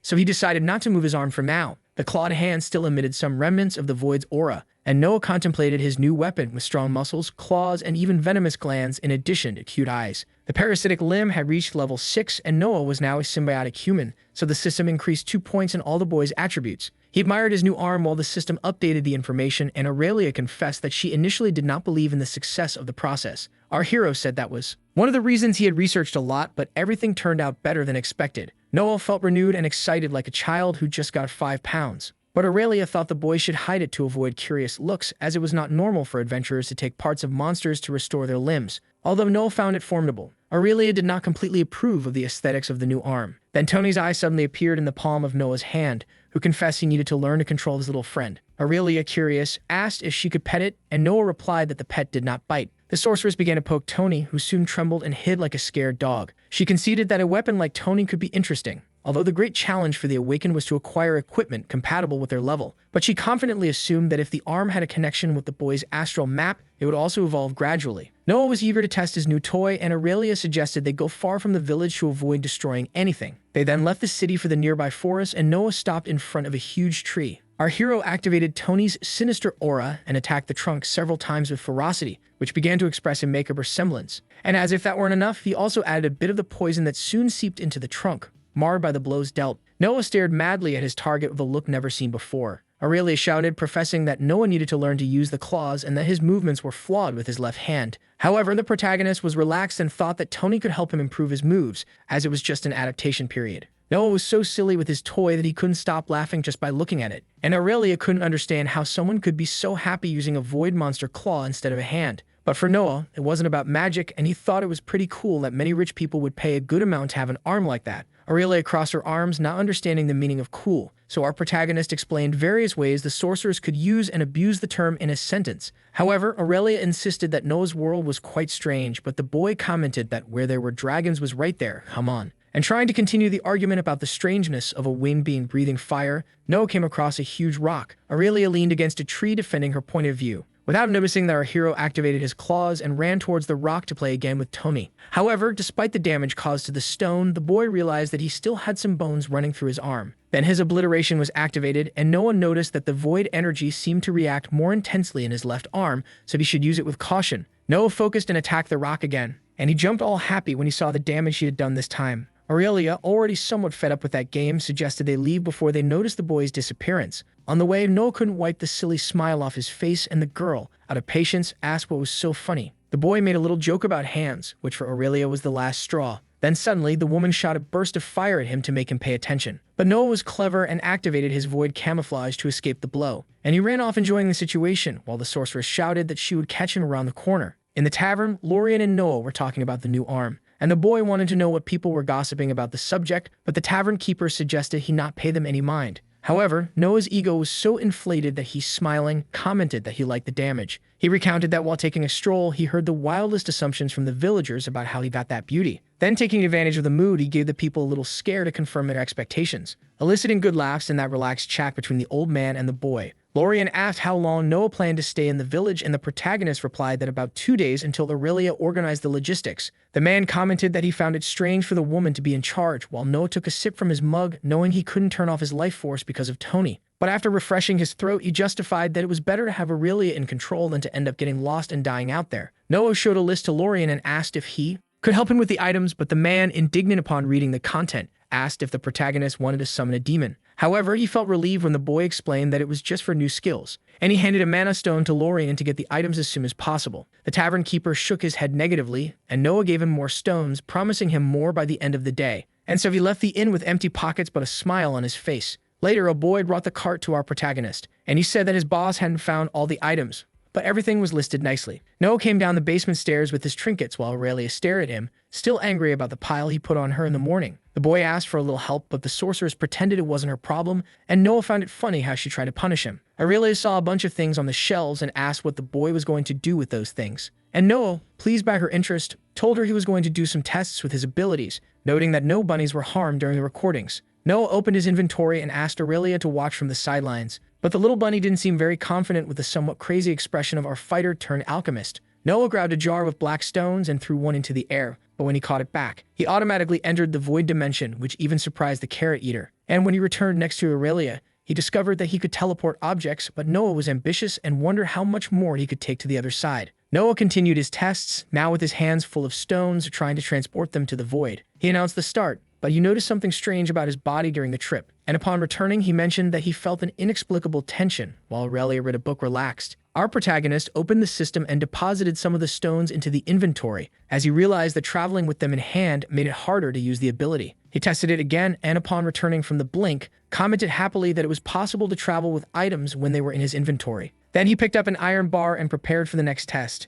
He activated the blink and dropped the bar to return balancing on it. Noah traveled again to the other dimension and practiced surfing on the bar, perhaps to test his balance. Noah sat in a lotus position and tried a new way to balance the bar while inhabiting the other side, and he found it interesting to notice that even in the void, the bar continued to float in the physical world. He traveled once more and concluded that he could only perform the teleportation holding the object. Then, out of nowhere, he started tossing the trinkets that were in the inventory, until he held a small box while whistling casually. Noah filled the box with stones. He took off his shoe and activated the blink, balancing the box with his foot, but it remained in the physical world. Then he explained to Aurelia that he could only take objects with him that he was holding. Noah placed his hand on the wall to demonstrate practically that if he intended to teleport an entire house, for example, it would be impossible, which made perfect sense to Aurelia, as it was necessary for Noah to channel his mana to the object in order to pull it. He thus presumed that it might be some kind of restriction built into the astral universe. While Aurelia said there could be other powers without such a restriction, Noah exchanged glances with the frightened little bunny and decided it was time to use it in his tests.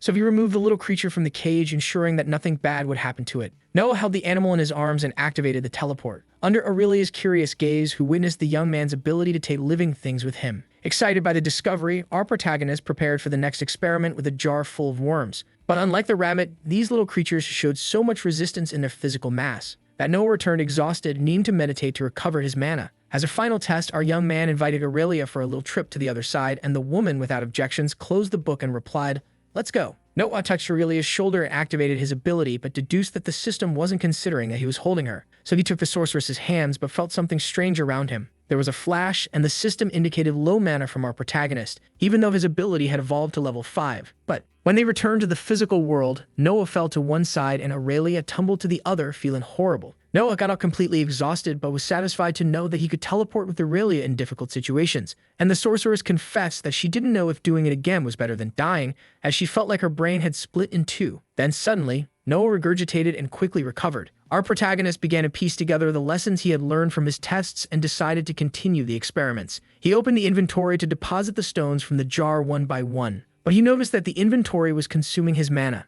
Noah didn't give the little bunny a break either, as in the name of science, he tossed the pet into the inventory as well. Then he let some time pass with Aurelia by his side, always engrossed in her readings. After a few minutes, he took out the rabbit and assumed that there was oxygen in the inventory, or that the little creature managed to freeze time while it was there. However, even more presumptuous, Noah asked if Aurelia wanted to take the test by entering his inventory too. Aurelia showed indignation at the request, but Noah assured her that the rabbit returned unharmed. However, the sorceress remained unyielding, even with our hero's insistence. Noah tried once more, promising that he wouldn't leave her there for long, and the woman, starting to get furious, made our protagonist give up on the idea, but he at least wanted to know the reason for her refusal. Aurelia then confessed that it must be very dark in there, making Noah conclude that the woman was afraid of the dark and for that reason mastered the power of fire. The young man completely understood the cat's reasons and justified that the request was only because he imagined that time stopped inside the inventory. Then, in a nonchalant manner, Noah tried once more, claiming that if one day the woman got hurt, he could save her by keeping her well protected. And he mentioned that it was a matter of life or death, since she herself was no longer willing to take foolish risks, and he needed to understand how her powers worked. The speech was so convincing that Aurelia decided to accept the challenge, but on the condition that she would pull him back instantly. Otherwise, the boy would experience the true strength of her fist. Noah put away the bunny and grabbed Aurelia by the arm, saying, "Fire Witch, I choose you." But the system rejected the woman's entry, claiming that the inventory capacity had been exceeded, and Noah fell to the ground in disbelief, as this simple movement with Aurelia drained almost all his mana. However, he realized that even without capacity, the inventory was activated, so he deduced that it would be possible to store her inside when needed. But Aurelia, sneaking away, commented that she hoped it wouldn't come to that, and she decided to return to studying the manuscripts when Noah had an idea for a new test. The hero wanted to know how quickly his obliteration ability could consume those little stones, and he noticed that the hand where Tony was executed the function much faster than the normal hand. Noah began to transfer the energy of the void to a little stone and threw it against the ground, causing a huge hole in the floor. The boy went to check the damage and wondered why his abilities didn't have a fixed cost, and Aurelia explained that there was a minimum cost for activation that could be bypassed by a partial activation.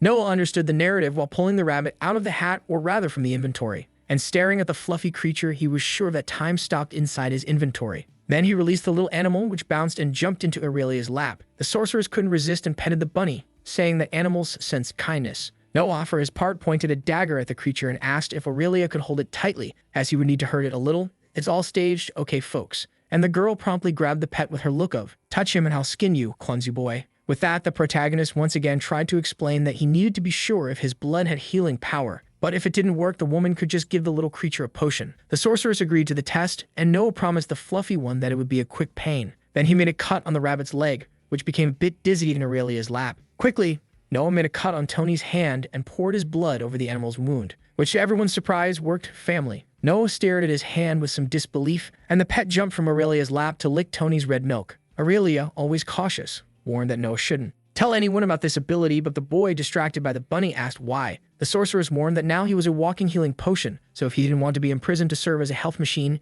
it was better to keep quiet. Then, upset, our favorite healer said he would stay quiet while the bunny begged for a little more red milk. However, Aurelia cut the fun short and warned that it was time for him to get out of there, and she released the pet into the forest, which was quite indignant at the rejection after so much collaboration for the sake of science. The little creature stayed there eating grass, but that food was no longer fun, so it was consumed by the desire for red milk, and it hopped away in search, for it understood that the giants had much to offer him. The rabbit continued its search until it found an innocent little girl playing with flowers. It approached, and the girl was happy to notice the little white creature. The animal rubbed against the child's leg, who promptly picked a leaf to return the favor. The bunny ate the little leaf, and thus they established that cute relationship sitting in the middle of the forest. But while being petted by the little girl, the force inside him craved more of the juice that birds don't drink. The rabbit climbed up the girl's legs begging, so she picked him up thinking he wanted to be warm. Then she started to pet his nose, which even made the little creature sneeze. The girl decided to take the rabbit home with her, and he was astonished by the number of giants to feed from. She opened the door happily, announcing her return. But the mother, when she saw the creature in her lap, asked what that was. A bunny, of course, she replied, and told that she found it in the forest, wanting to keep it.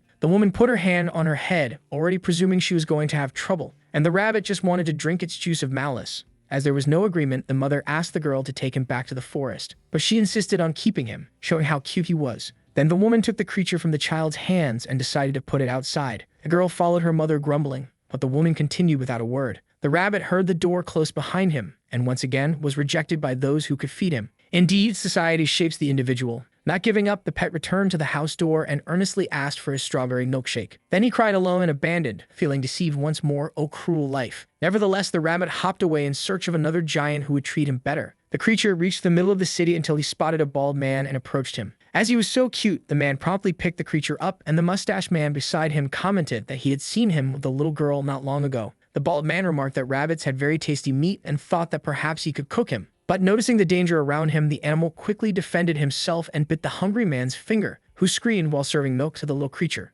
Not far from there, Aurelia returned to the experiment room and saw Noah fiddling with the system notification settings so they wouldn't distract him during battles. But the sorceress commented that she did like most adventurers, keeping all information in one place. Then Noah drew an email box in the system and dragged all notifications into a single folder. The protagonist decided to study the attributes, for although the names were quite intuitive, he didn't understand how they really worked. Noah tried to concentrate to find answers to his questions, and he felt as if his brain was frying, until the system rewarded him and the young man acquired a new skill to modify the soul, along with sub-attributes that left Noah even more confused, and Aurelia reminded him that the guild evaluated them when registering. Noah continued to be bothered by the lack of information and decided to tap on the screen regarding the strength attribute. A discomfort in Noah's neck took over, preventing him from focusing on his studies, and all those symbols in front of him, which composed human anatomy for magical development, made him so dizzy that he ended up fainting. The rabbit jumped from the bald man's hand and ran off with his mouth all smeared. But he thought that juice was spoiled as it wasn't as tasty and full of carbohydrates as the previous one. The pet was outraged as he wouldn't accept being without his original drink. And suddenly, a predatory instinct took over him, deciding to hunt animals with fur just like a wolf or wild boar would. He went into the forest to begin his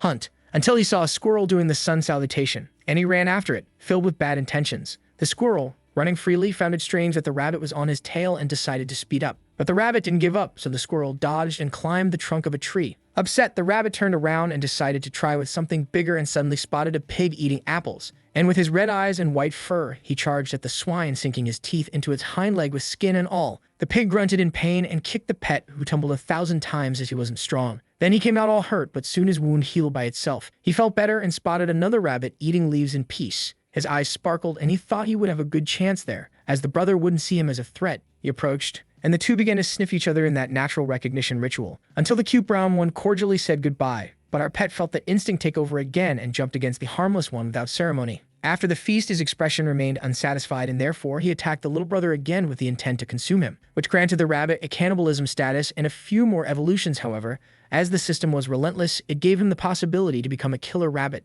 Back to our heroes, Noah visited Aurelia's room. The woman apologized for the mess of papers scattered on the table. Noah analyzed the content and deduced that the woman was more committed than he had imagined, and Aurelia justified that she had more than one goal in mind. For she was charting their path to Windress, but needed to retrace the steps of the traitorous group before they could proceed safely. Noah understood Aurelia's purposes and seized the opportunity to ask for information about everything she knew regarding the sub-attributes. And the sorceress, understanding that he intended to become a true adventurer, said, "Stick here, Daddy, and I'll explain everything to you." Noah sat down gladly while the woman grabbed a sheet of paper. Aurelia started to draw, and Noah thought the doodle looked more like a rotten apple. But what mattered was the intention. Then the sorceress explained that the little figure was our protagonist, and the circle around it represented his soul. That it was as large as the body and represented the individual's aura. And the more he trained, the more space he would open in his soul for the 4 sub-attributes of each attribute. Aurelia gave the example that even a rank D with a high strength attribute could be weaker than someone with all 4 sub-attributes enabled for their own strength. But she suggested that Noah not worry too much about that yet, as he had much to learn about the new world. Aurelia mentioned that she would talk about sub-attributes when the guild evaluated him,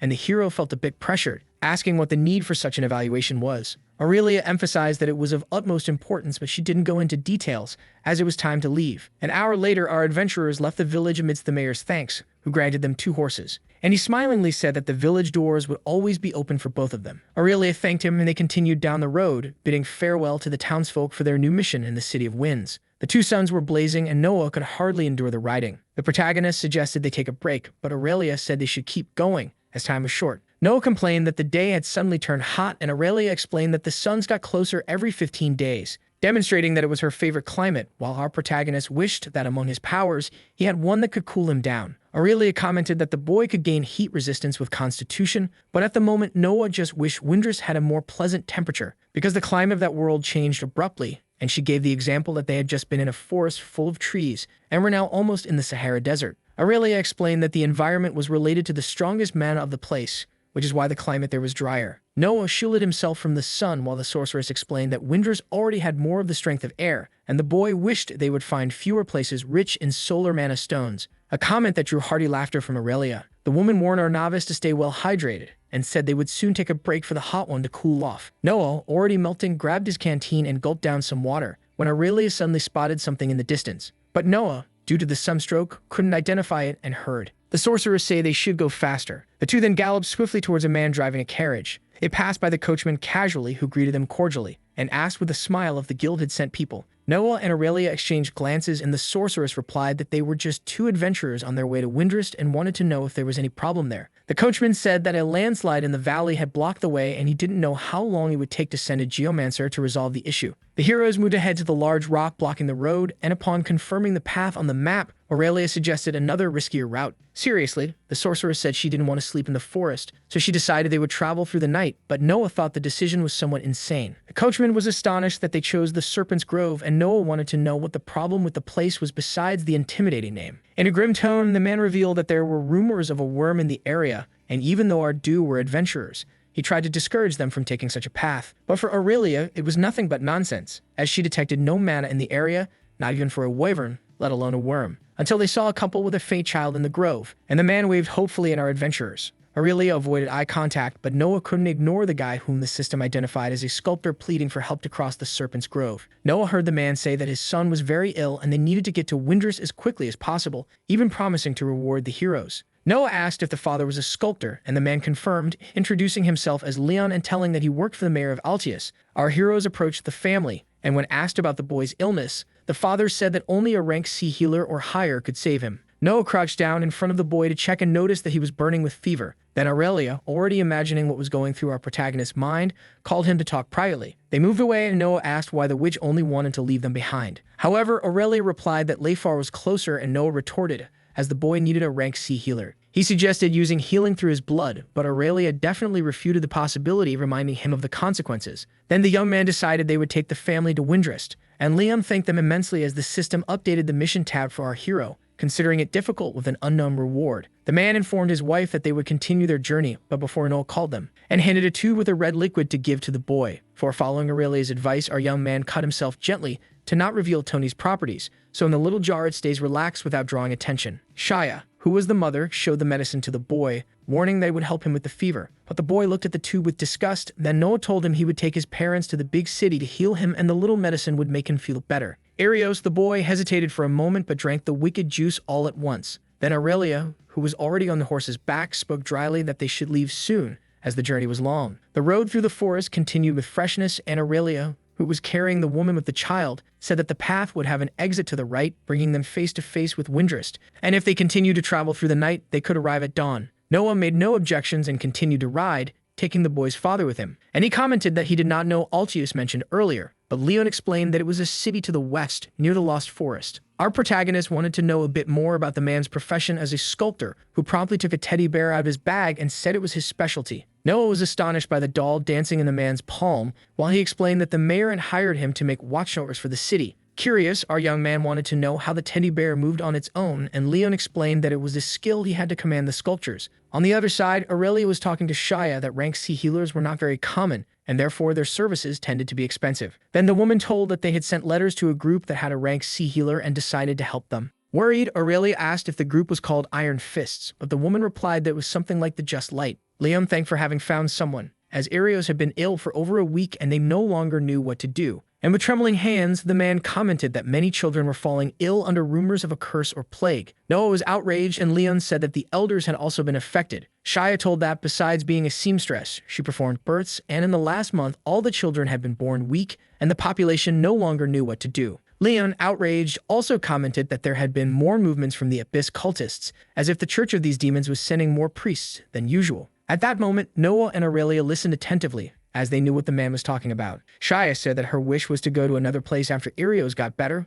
but Liam reminded her that they could not leave the city after all the mayor had done for them. Time passed, and suddenly the sun was blocked by an unusual darkness. Then Noah looked at the sky and prepared to use the eyes of the Void Hunter, while Aurelia promptly activated the flames in one of her hands, hoping it wouldn't be what she imagined. A voice echoed among the trees, leaving our travelers perplexed. Then the witch urged them to leave quickly, and so they rode with all the speed they could. But Noah, curious, looked back and saw a creature that the system recognized as a zombie bear. They continued to flee until the horses suddenly stopped. Noah asked if it was normal to darken like that, and Aurelia replied that something was wrong. She dismounted from the horse and looked up, apprehensive. Then she jumped to the high branches and shouted that they should leave immediately, while Noah, with the hunter's vision activated, seemed unable to believe what his eyes saw. Aurelia returned and commented that exactly what she feared was happening, and for that reason, she ordered them to leave the horses and continue on foot. The heroine slapped the horse's flank, which neighed, and the two took off running. Then the adventurers began to run as fast as they could down the road in the opposite direction. Amidst their long strides, Noah asked what was happening, and Aurelia replied that it was an eclipse. Noah looked at the sun, curious about the information, but received an elbow from his partner, who told the idiot not to do that. The protagonist wanted to know why, and Aurelia began to explain that when the suns and the moon aligned, day turned into night. In parallel to the heroes, the rabbit received his nickname of Killer under the face of the eclipse, where the observer cast his gaze upon the world. The creature touched the yes of the system, and an evil spirit consumed him. The fire eyes of the sorceress contrasted with the eyes of darkness, which commanded the new servant to instill madness in those who crossed his path. The sinister rabbit then had his soul corrupted by the madness of the observer. As long as the eclipse lasted, the monsters went into a frenzy and the zombies reappeared with their hordes, Aurelia said, squeezing Noah's arm. Now they had to find a safe place while they were not hunted. In the eclipse, the search for survival was not to look back, but alert to the dangers that lurked just ahead. The hero's escape continued while the observer judged the souls of those he could reach. Noah sensed the danger from the system's information and wondered if the others were seeing or feeling the same as he was. For the observer wanted to be looked at, and our hero tried in every way to resist the temptation, until Aurelia noticed the presence of something, and asked Noah to protect the family.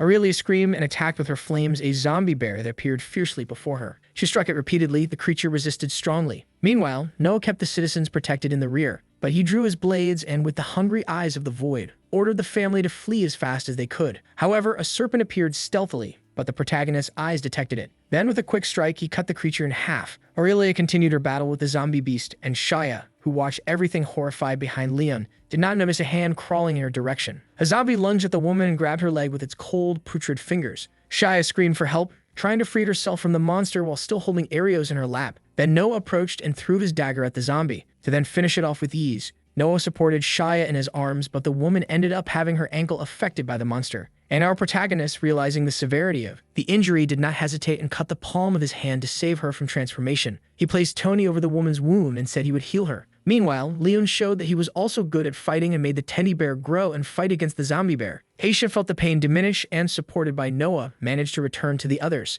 Aurelia and the teddy bear dealt with the big monster, but in the distance, silhouettes were forming and the sorceress had a bad omen. They began to run from the zombies, and Aurelia, with unmatched acrobatic skill, jumped onto the back of the good bear. She held hands with Noah and the family, who also climbed onto the animal. They fled until Leon pointed to a place that could serve as refuge until the eclipse passed, and Aurelia shot her fiery blasts at the zombies and they rode towards the cave proposed by the sculptor. The dead burned with each blow, but suddenly one of them jumped on our heroes, and with its enraged eyes and putrid skin, which once belonged to a young man, pushed our protagonist off the mount. Noah tried to free himself from the zombie boy, when suddenly he saw the creature's head consumed by Aurelia's flames. Then our hero activated his blink and quickly returned to the back of the animal right behind the escorted family. They stared at Noah, worried, and the sorceress asked if he had been bitten, but the protagonist replied that he was fine. The group finally reached the cave, but Noah fell off the horse, or rather the bear, with the animal's skid. While they studied the entrance of the refuge, Aurelia noticed that the zombies were not advancing. It was then that a cold sweat tear ran down Leon's face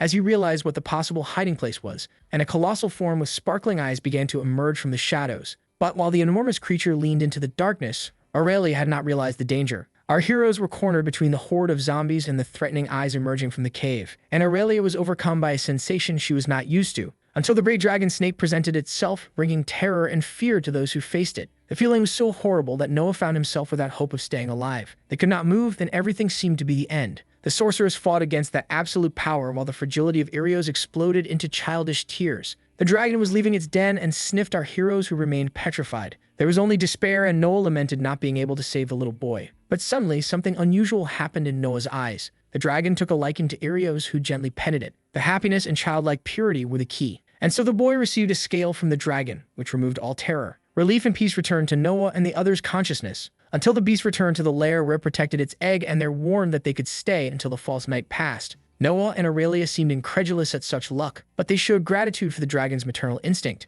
and so they remained hidden until the twilight of time completely faded away. When the coast was clear, they left the dragon's cave and decided to camp, with Leon offering to gather some firewood. Noah looked back and up at the sky, making sure this wasn't a dream, until he acquired the touch of destiny where his luck increased, and he realized that this reality was becoming more and more a part of his being. He slept while they camped, and Aurelia woke him up to switch the watch. Our protagonist got up, stretching contentedly from the rest, until Leon commented on Noah's constitution being high for his level. For him, sleep time was crucial for recovery according to levels, meaning the higher the constitution, the less sleep time needed. So Noah, curious, asked if the man didn't sleep, and Leon replied that he just took short naps. And showing the teddy bear, the sculptor mentioned that it needed repairs after the battle and therefore preferred to use his free time to fix it. Noah said he was surprised by the toy's craftsmanship, and Leon said that Cub was his first sculpture and therefore he had some control over making it grow whenever he wanted. The invention intrigued our protagonist, and so he wanted to know if he felt pain even without being alive. Leon was amused by the concern, but assured the young man that the doll did not feel pain.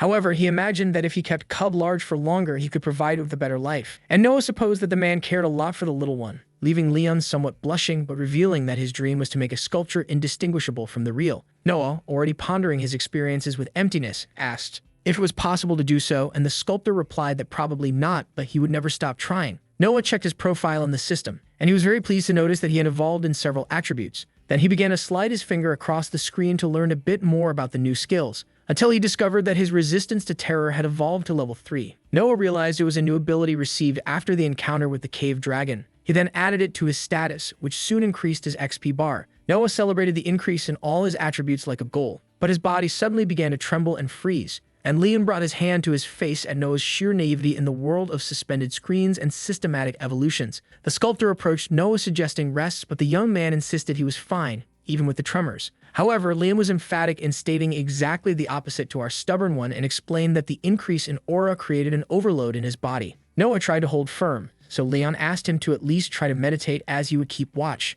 Our hero struggled to control the pain and gradually began to rhythm his breathing, until he reached the meditative state necessary to balance his energies. Then his mana regeneration evolved to level 2 and gradually restored until reaching 100%. Leon kept an eye on the young man, who became calmer with the recovery. Then he decided to explain the correct distribution scale of attributes to Noah so there wouldn't be an excess of energy. Noah brought his hands to his chin, absorbing the information, and looked back at the system until he found the option to channel mana to observe the life force interesting. And suddenly, he found himself engulfed by a green energy emanating from all sides. He returned to normal and found himself staring at one of the sleeping bags, until he noticed Shia and Erios sleeping with the dragon scale in hand and discovered that the source of all that energy came from there. Noah asked how the boy's recovery was going, and Leon replied that his fever had almost completely passed, and for that reason he was hopeful. The protagonist suggested that Leon keep the scale hidden, as it had a lot of life force, and the man commented that he would make a necklace and leave the rest of the scale with the boy. The new day arrived, and the three warriors were ready to continue their journey. For at the end of the eclipse, the monsters were exhausted, and Aurelia believed they should reach Windress before dawn. Leon stepped away from our heroes to wake his wife and child, and Noah took the opportunity to ask the sorceress if she was all right.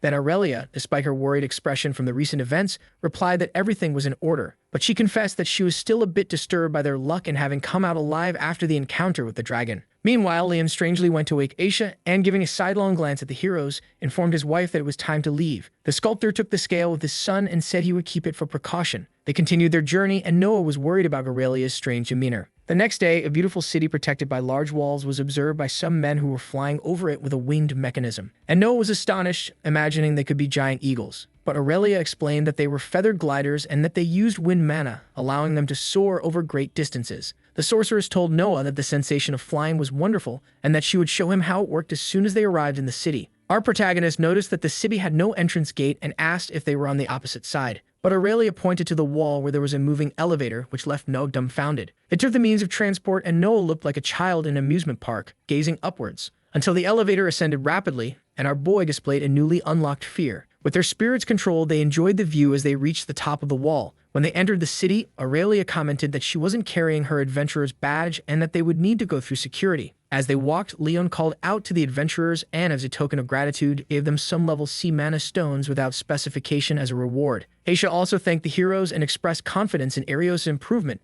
who was playing in her lap, enchanted by the city. Noah and Aurelia looked incredulously at the stones, and the sorceress, who knew the ropes, said it was quite a high payment. Leon smiled contentedly and asked them to accept it graciously, as he had no words to thank them for everything they had done. In front of the gates for inspection, Noah identified himself to the guard with his right hand over a stone. As soon as the rock glowed, the guard asked if Noah was a member of one of the 3 cults, and the boy replied that he was not. The guard, who was noting down the information, asked if our protagonist had a criminal record, and Noah denied it as well. Thus, he entered and found Aurelia disguised with a cloak, and the system updated the list of completed missions, distributing more rewards to Noah, who, without wasting time, went to check his profile, to Aurelia's dismay, with the boy who couldn't tear himself away from the screen of his phone, or rather the system. Noah received a tome that served as a dimensional pocket and judged it as a new inventory, but much better. The heroes stopped in front of a large balcony, and Noah showed himself eager for the official title of adventurer, making the sorceress proud of her pupil. Aurelia took him to try out the city's winged mechanism as promised, and when everything was ready for them to fly, the woman put a mask over her face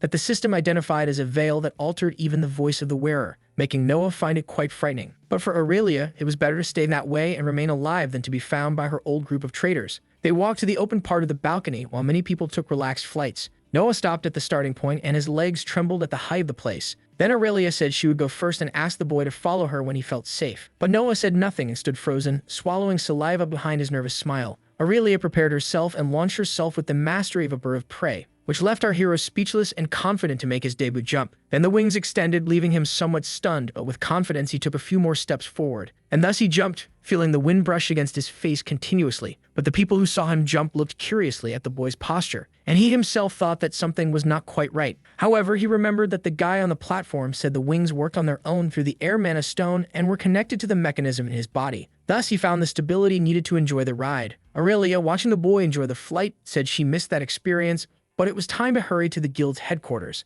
Then Noah leaned forward and overtook the sorceress, betting that the last to arrive would pay for dinner. Noah was flying, spinning like it was the happiest moment of his life, until suddenly he collided with another glider, and he realized that both Aurelia and other adventurers had also joined the race, so he used his blink ability to cover longer distances. But the wing of his mechanism snapped, breaking at the upper shaft. Noah felt, cursing his last generation upon seeing he was barreling towards a vegetable garden. He activated his blink ability again to soften the fall, but the damage to the little garden was already done. At least he managed to get out alive. After the fun, our heroes went to register at the guild, and in front of the door they heard a scream coming from inside. Suddenly, a body was thrown out, and if it weren't for the blink, Noah would have become a bowling pin. Aurelia only had time to turn her head to see the man kiss the mat with gusto, and suddenly, a bipedal lizard type, all about CrossFit, appeared, telling the thug, "Get out of here." Aurelia put her hand to her face, hopelessly remembering that the brute was the master of the local guild. The giant lizard then approached the heroes, asking what they were doing there, and Noah immediately explained that Aurelia had brought him to register as an adventurer, prompting the woman to reveal her identity. The big guy then called out a certain nay with his deafening voice to announce that there was a newbie in the area. Then, totally contrasting with the brute, a cute girl appeared to welcome our adventurers.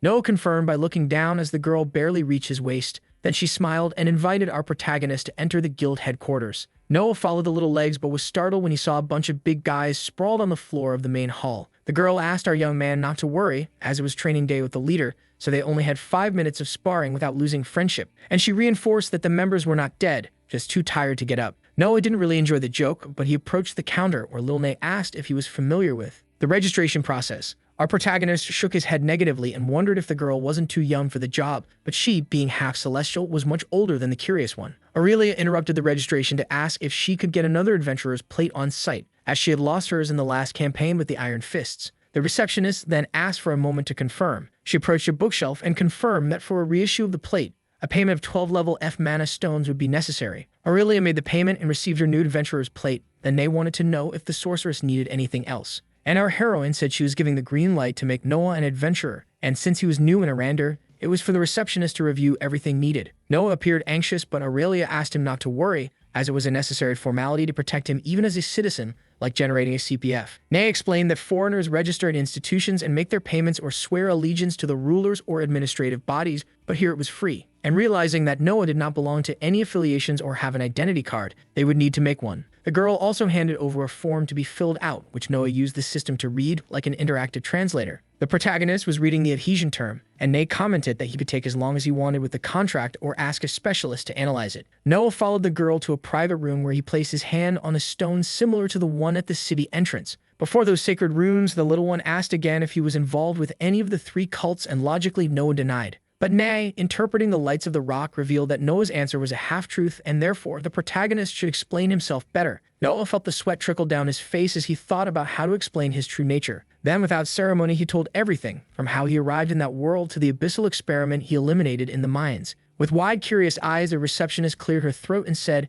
"Next question, my young man." Aurelia, attentive, saw Noah respond that he felt neutral when asked if he was a friend or enemy of the people of Arander, but that he was always willing to help. Nay gave Noah a list of paths to check if he was aligned with the bad things. But our prota, despite having all of his paths based on emptiness, did not belong to any of that sinister list. The little one looked at the shining rock and informed that they were almost at the end of the tests, but something left her expression worried. However, she was interrupted by the bell ringing, and the boss entered, apologizing for the interruption, but he couldn't help but overhear the conversation that was going on. And Noah looked intrigued at the imposing lizard, who said in his guttural voice, "You are a foreigner. Did I hear that right?" Almost choked up, Noah confirmed, wondering if he would be the next to fly out the door. But the Draconian commented that Noah was the 3rd he had met and thus extended his hand, introducing himself as Razor Draken. Our hero, almost melting, shook the leader's hand, who suggested a combat evaluation. Without further ado, Razor lifted Noah onto his shoulders and took him for a fun ride. Noah tried to call for help from the little one as the heavy steps of the big lizard gradually distanced themselves.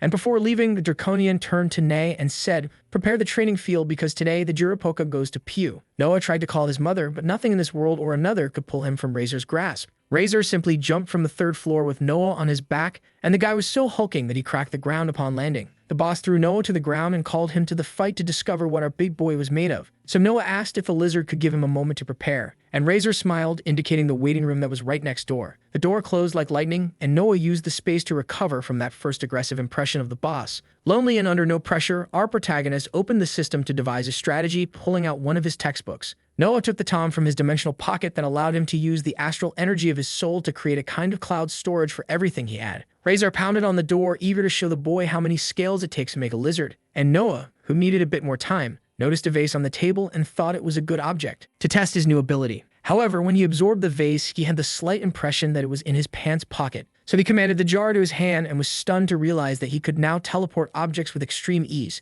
But he didn't even have time to celebrate as Razor burst through the door, asking if the rookie was ready. Noah replied that he was, and the Draconian leader asked him to show his fighting skills. There was a brief silence as Noah assessed Razor from a distance. Then the leader said that if Noah landed a hit on him, he could move on to the next house. No, wait, that's another story. Noah scratched his head, as the task didn't seem that difficult. And the convinced crowd encouraged our hero to see him take some good hits while Aurelia remained silent next to a girl with glasses who was taking notes. Razor's eyes were intimidating, and he crossed his arms, waiting for the boy's moves. And suddenly, the aura of the cocky lizard surged by over 1,000,000 points. Aurelia saw Razor order Remy, the girl with glasses beside him, to be the referee of the match, and so she did, nodding her head. Noah and Razor faced each other in front of the spectators, and Remy, with her hand extended, created tension to officialize the fight. Until she said, "Fight." Noah ran like an arrow and drew his blades to leap at the Draco. Then he activated his blink ability and attacked Razor, who remained still. But the Draconian was experienced, and noticing that Noah was behind him, spun with a rotating punch that our hero dodged by mere millimeters. However, the dodge wasn't enough, and Noah felt Razor's hand weigh on his stomach, flying backward from the impact. Our hero crashed against the wall, but even all battered, he maintained a satisfied expression. Razor applauded the boy for his teleportation and autonomous storage skills, confessing that he almost caught him off guard. Noah, still trembling, subtly took the dagger in his hand while staring at the lizard. Then his eyes glowed with an intense crimson as he activated his life force ability. Razor noticed that Noah wanted to continue and let his aura burn to the maximum as well. Noah channeled the dark energy of the void and attacked the guild leader again. Incredibly, our protagonist threw the dagger and teleported it from one point to another to hit the opponent with a hack-trick strategy. But who is king never loses his majesty, and Razor caught the blade before being surprised and commented that Noah's void power was astonishing. But Noah didn't care and delivered another sideways strike. The Draconian, on the other hand, grabbed Noah by the hands as if he were a heavy shopping bag, and suggested that the boy have a spear to complement his fighting style. But suddenly, Razor saw Noah escape from his grasp with another teleportation. And Noah, who was trembling from the high energy expenditure, heard the leader mention that the spear would increase the range power of his abilities, and so Razor punched the dagger, considering it was little to defeat him. Noah, who was kneeling to contain the pain, saw his daggers fall in between him and the opponent, and Razor warned that now was his turn to show his power. Noah and Aurelia were anxious about the kind of power Razor had up his sleeve. The lizard suddenly ran, sinking the concrete beneath him and vanished before everyone's eyes, which made Noah wonder if Razor also used teleportation. However, his thoughts were interrupted by the guildmaster's attack, who slammed the ground again. For Noah had dodged, but noticed that the guy was as fast as lightning. Razor laughed and praised the boy's reflexes, showing himself pleased with his performance. However, with hungry eyes, he warned that this was just his warm-up, and he flew with all his strength and speed towards Noah, who moved his fist to parry the blow with his dagger, and once again was thrown back by Razor's punch, which resembled a walking sledgehammer. Only this time our hero fell balanced with the blink activated, and saw the lizard almost break the void to crush him mercilessly. Noah only had time to raise his grafted arm to protect himself. However, the impact was so strong that Tony got stained with tomato sauce. Razor grabbed Noah's arm and threw him to the ground, positioning himself on top of him. Growling, the guild leader wanted to know how the boy had managed to graft a void monster onto his own arm. Razor's knee was on Noah's diaphragm, who couldn't breathe to respond. Then he placed his foot at the height of the lizard's chest and made his dark aura emerge, which was noticed by the opponent. Suddenly, the leader fell to the side, applying a leg lock on our hero, and said that Noah was making a mistake, as this type of magic made the body work against the user, since even Razor's aura was restricting him. The lizard continued to warn about the danger of the graft, and Noah discreetly opened the system screen with the dimensional pocket behind the big guy, who didn't feel when Noah sucked his leather pants into the inventory. Aurelia was incredulous at her protege's attitude, but it was already done. Leader without pants in front of everyone, and Noah in teleportation. All normal here. Noah, distance, was trying to recover, and surprisingly, Razor liked the boy's originality. So he stood up without pants and asked the boy to show more of his power, suddenly throwing the dagger towards Noah, who could do nothing at first. But our protagonist activated the Astral Walker to pull the dagger and entered the dimensional portal, intending to regain his strength. And there, before his reflection in the blade, he tried to find ways to hit someone stronger and faster than him. Then, as if nothing was happening, the pot of stones floated and touched his back as if to say, "I'm here, baby." And Noah promptly smiled with his million-dollar ideas. Noah opened the pot while hearing Razor grumble that he was playing dirty, but he quickly returned to reality and shot the rocky projectiles towards the lizard, who felt his eyes blur with the meteor shower against his face. Several void portals opened above Razor, who was hit multiple times by the stones. Genius. But his life is not a strawberry. Noah's mana ran low, and as a last attempt, he returned to the physical world, stretching Tony's hand to touch Razor's scales, who noticed immediately and grabbed our hero's arm. "Not here, baby." Then he grabbed Noah and took him to the ground again. But Noah smiled and warned, "Behind you, handsome." Suddenly, Noah's daggers emerged from the astral, aimed at Razor's back and stabbed his back, catching him off guard. Razor stood up and stretched his hand towards Noah, congratulating him on his victory. Then, emphatically, Remy announced that Noah had passed the combat test, and the crowd applauded, incredulous and excited. The adventurers who witnessed Noah's victory wanted to know his rank at all costs, and one of them, with a book in hand, exclaimed that he was the 48th, being in the top 50. Noah couldn't move a muscle in the face of the ovation. He, not understanding what was happening, questioned Remy about the commotion. Then the girl explained that they had a record of how long they lasted in fights against the master, as today Razor had already fought 174 times against adventurers of rank D and above. Noah was in shock, but not because of his position, but because the big lizard had fought, counting on him, 175 times that day. Noah was surprised by the amount of evolution achieved solely through sparring training, but the main thing was the blink ability that reached level 10, allowing him to access astral rifts, and he wondered how far he could teleport now. Then he went to read about the structure of space and found it interesting to be able to peep between realms, becoming increasingly resistant to magic. Noah walked through the guild headquarters until he opened a door and saw Aurelia talking to Na, but by the expression on both of their faces, he thought he hadn't arrived at a good time, as the small girl was reporting that some abyssal scum had escaped right under her nose. And Noah, joining the conversation, wanted to know if Na was referring to Aurelia's previous group. Then the sorceress assumed it was far from being an isolated case. They said she was mapping the case due to the disappearances, as many of them were linked to missions that certain guild members had accepted. The girl was outraged, as if people lost faith in the guilds, it would be a total disaster, especially with those cultist members acting in the shadows. Noah asked if Aurelia had found the traitors, but according to the sorceress,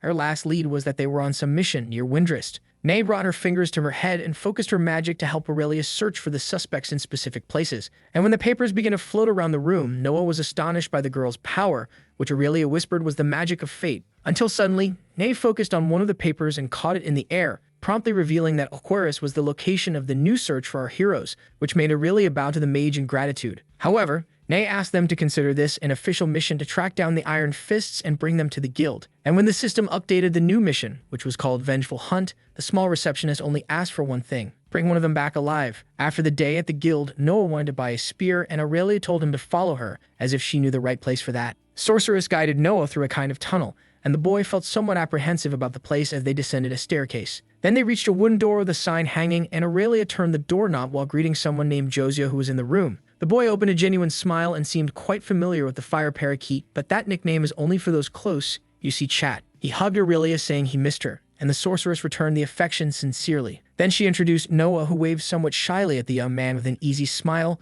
who promptly shook our protagonist's hand cordially. Aurelia mentioned that Jose came from a renowned family of craftsmen and had become a great friend of hers, also being responsible for making her gauntlets. The young man then smiled modestly and, noticing that Aurelia wasn't wearing the gauntlets, wanted to know what had happened. The sorceress explained that she had been captured by the cultists and lamented losing all her equipment. But Josiah, all cheerful, said he had a new fire spell in hand and was eager to test it, and Aurelia was definitely the right person for that. Without further ado, the sorceress accepted to the delight of the good vibes boy, and not forgetting Noah, of course, who wanted a spear that matched his fighting style. Josiah then asked our hero to accompany him to choose the perfect spear. Noah followed the boy into a room with various weapons displayed side by side. Then Josiah showed an invoked spear that had a triple attack ability when executing a strike almost simultaneously. Noah saw the craftsman show another spear in a spiral shape that sent blades of wind through magic. With so many options, Josiah left our hero free to make his choices. Noah walked through the arsenal until something caught his attention. A red spear imbued with blood, so powerful that it could even kill its wielder. And with great interest, our protagonist asked to take a look, and he was drooling over the weapon that was imbued with a crimson rot of a dying warrior spirit remaining from the sacred Valkyries.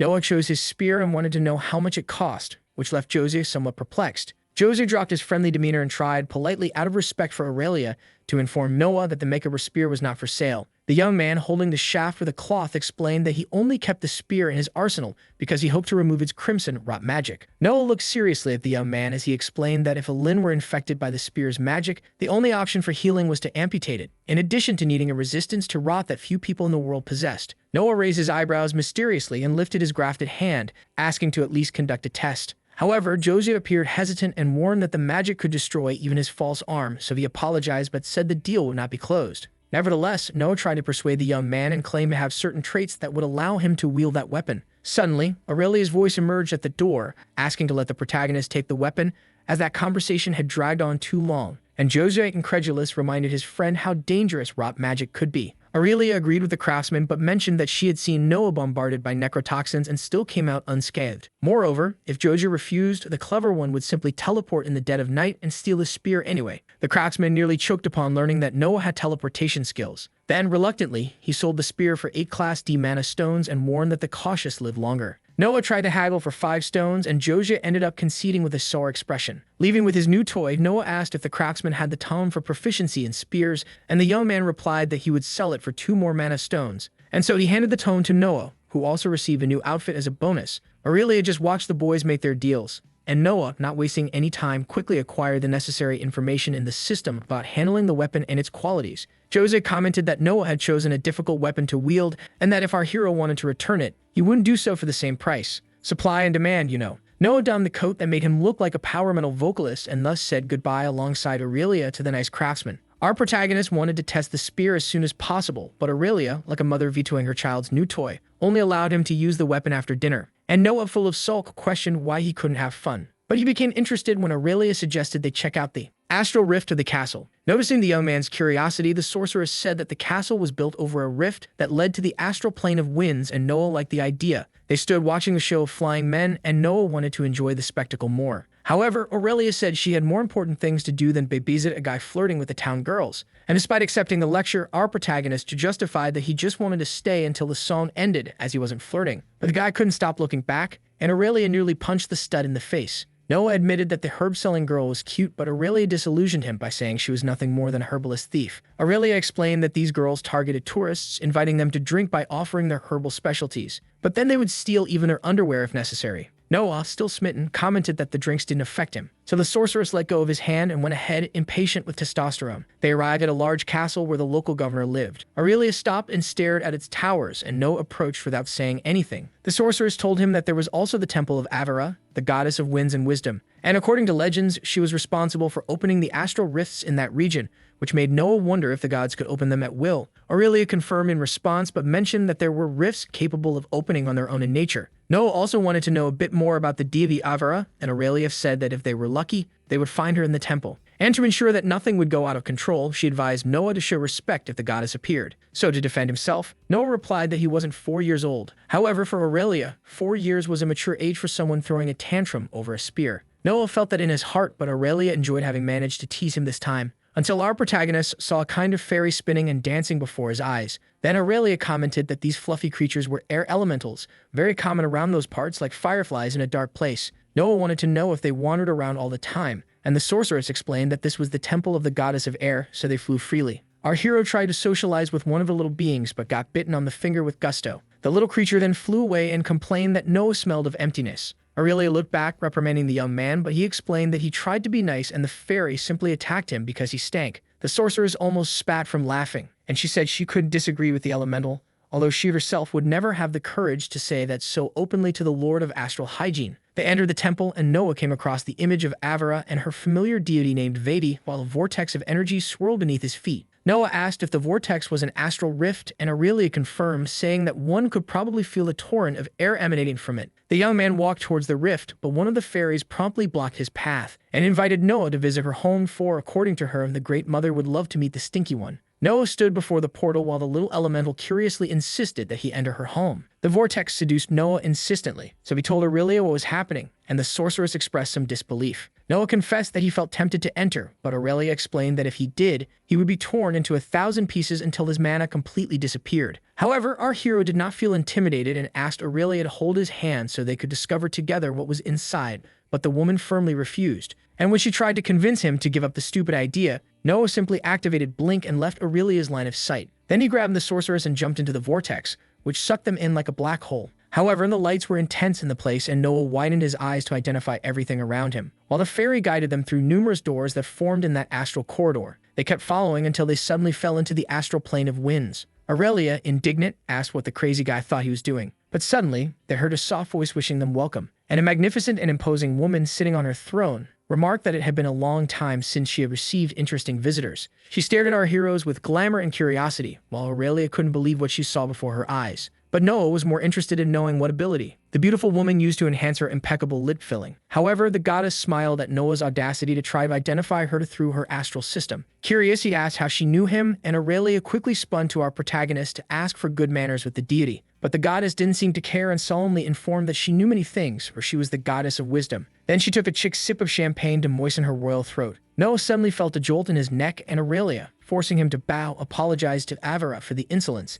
as they had no intention of bothering her, and explained that the idiot beside her had no business following the elementals into the portal. But Avera said she was having fun and mentioned that she kept the portal open for the elementals to pass freely and did not expect anyone to enter. The fairy suddenly whispered in the goddess's ear, and Avera announced that the little being found Noah a very interesting person, but Aurelia interjected to assert that, in fact, the protagonist was just a fool. The sorceress emphasized that the hero's parents should have let him fall as a child to think it would be cool to just jump into an astral rift out of nowhere. The goddess then rose certainly and told Aurelia to relax, for she did not consider Noah's entry through the portal a mistake. For destiny is a capricious thing, and in any case it would have dragged him, at least what he carries with him. Avera sensed that Noah smelled of emptiness and snapped her fingers to give the young man a light bath. The protagonist then suddenly felt as if he were inside an astral car wash, and found it strange that after everything, he was still dry. Avera elegantly descended the steps of her throne and said she cleaned the dirt that Noah had collected in Arander, especially the little parasite of emptiness he had created. Then she floated close to the young man and simply opened the system screen to remove the Kremunhaus spear he had bought from Josiah. Avera commented that the weapon belonged to a member of the Scarlet Valkyries that was once led by Relina.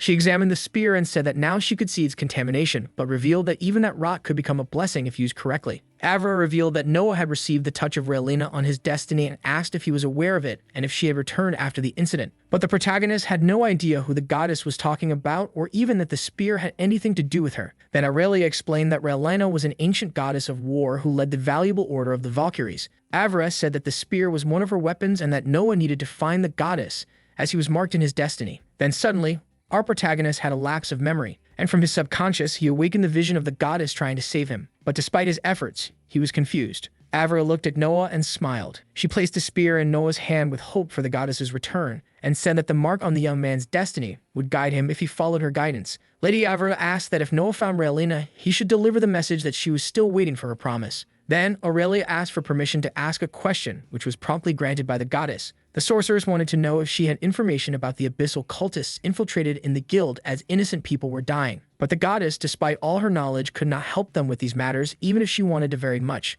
Avra explained that the void protected all who were under its shadow, and therefore could not perceive their steps. Aurelia thanked her, though saddened by the situation, but the goddess said that in one specific thing she could help them. Thus, Avra made her extensive library available for the studies of our heroes and confessed that she collected many objects, even having a rock album, and she would let them use it if the duo had or knew of something that the goddess of wisdom was unaware of. The two were thoughtful for a while, and Noah remembered something but out of caution preferred not to say it out loud. Then he whispered in Avra's ear, who was taken aback by the gossip. Aurelia watched everything with her blank expression, but Noah assured the goddess with familiarity that the guy from the exclusive subject was still considered a legend. Avra granted the heroes access but asked that they not disturb Vedi, as she was not very fond of strangers. As they left, Aurelia wanted to know what Noah had said to the goddess, and he explained that it was a gossip from the rock world of his realm. Avra continued to drink her divine champagne, and Noah, not missing the opportunity, told the sorceress that she could no longer underestimate his dealings with the gods. Noah was enjoying the knowledge in Avra's books,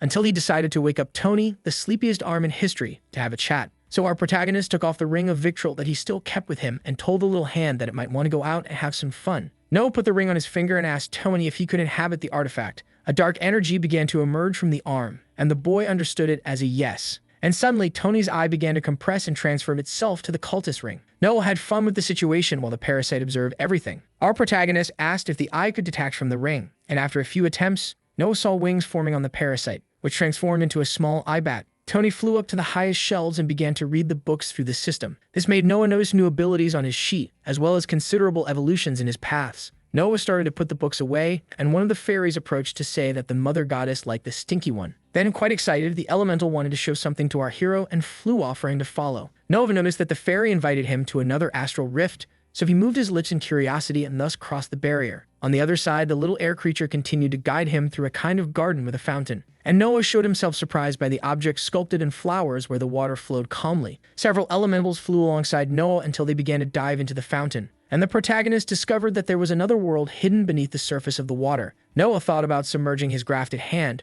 but a voice behind him suggested that he not do that. He turned around, and a kind of giant pigeon asked who the mortal was that tired its beauty. Noah then explained that he was in the library and decided to take a stroll through an astral rift and presumed that the bird was Vedi. The dove seemed a bit irritated that Avra kept pulling mortals into her world. She stared at Noah and wondered why the goddess chose someone who smelled so much of emptiness and decay this time. But Vedi herself answered upon realizing that Noah was bound to some fate, and thus it was not Avra's fault that the stinky human was present. Noah, still somewhat confused about this fate thing, asked the blue dove how it worked that he had been guided there and such. She then explained that, although there are infinite possibilities, the guided fate is the one most likely to happen. Noah was then taken aback when Vedi said that he had a connection to that place and therefore fate would lead him there anyway. However, with fate or not, our protagonist disturbed Vedi's sleep, who asked him to leave before she became furious. Noah bowed and asked permission for a question to the blue dove, who turned curiously towards the young man. He then told her about his spear and that he had tried in every way to find ways to use it, but he found nothing in the library that spoke about the sinister magic trapped within it. Vedi examined the weapon and commented that it was imbued with rot V, and that there was no cure to its touch, or even potions or healers would only worsen the damage caused.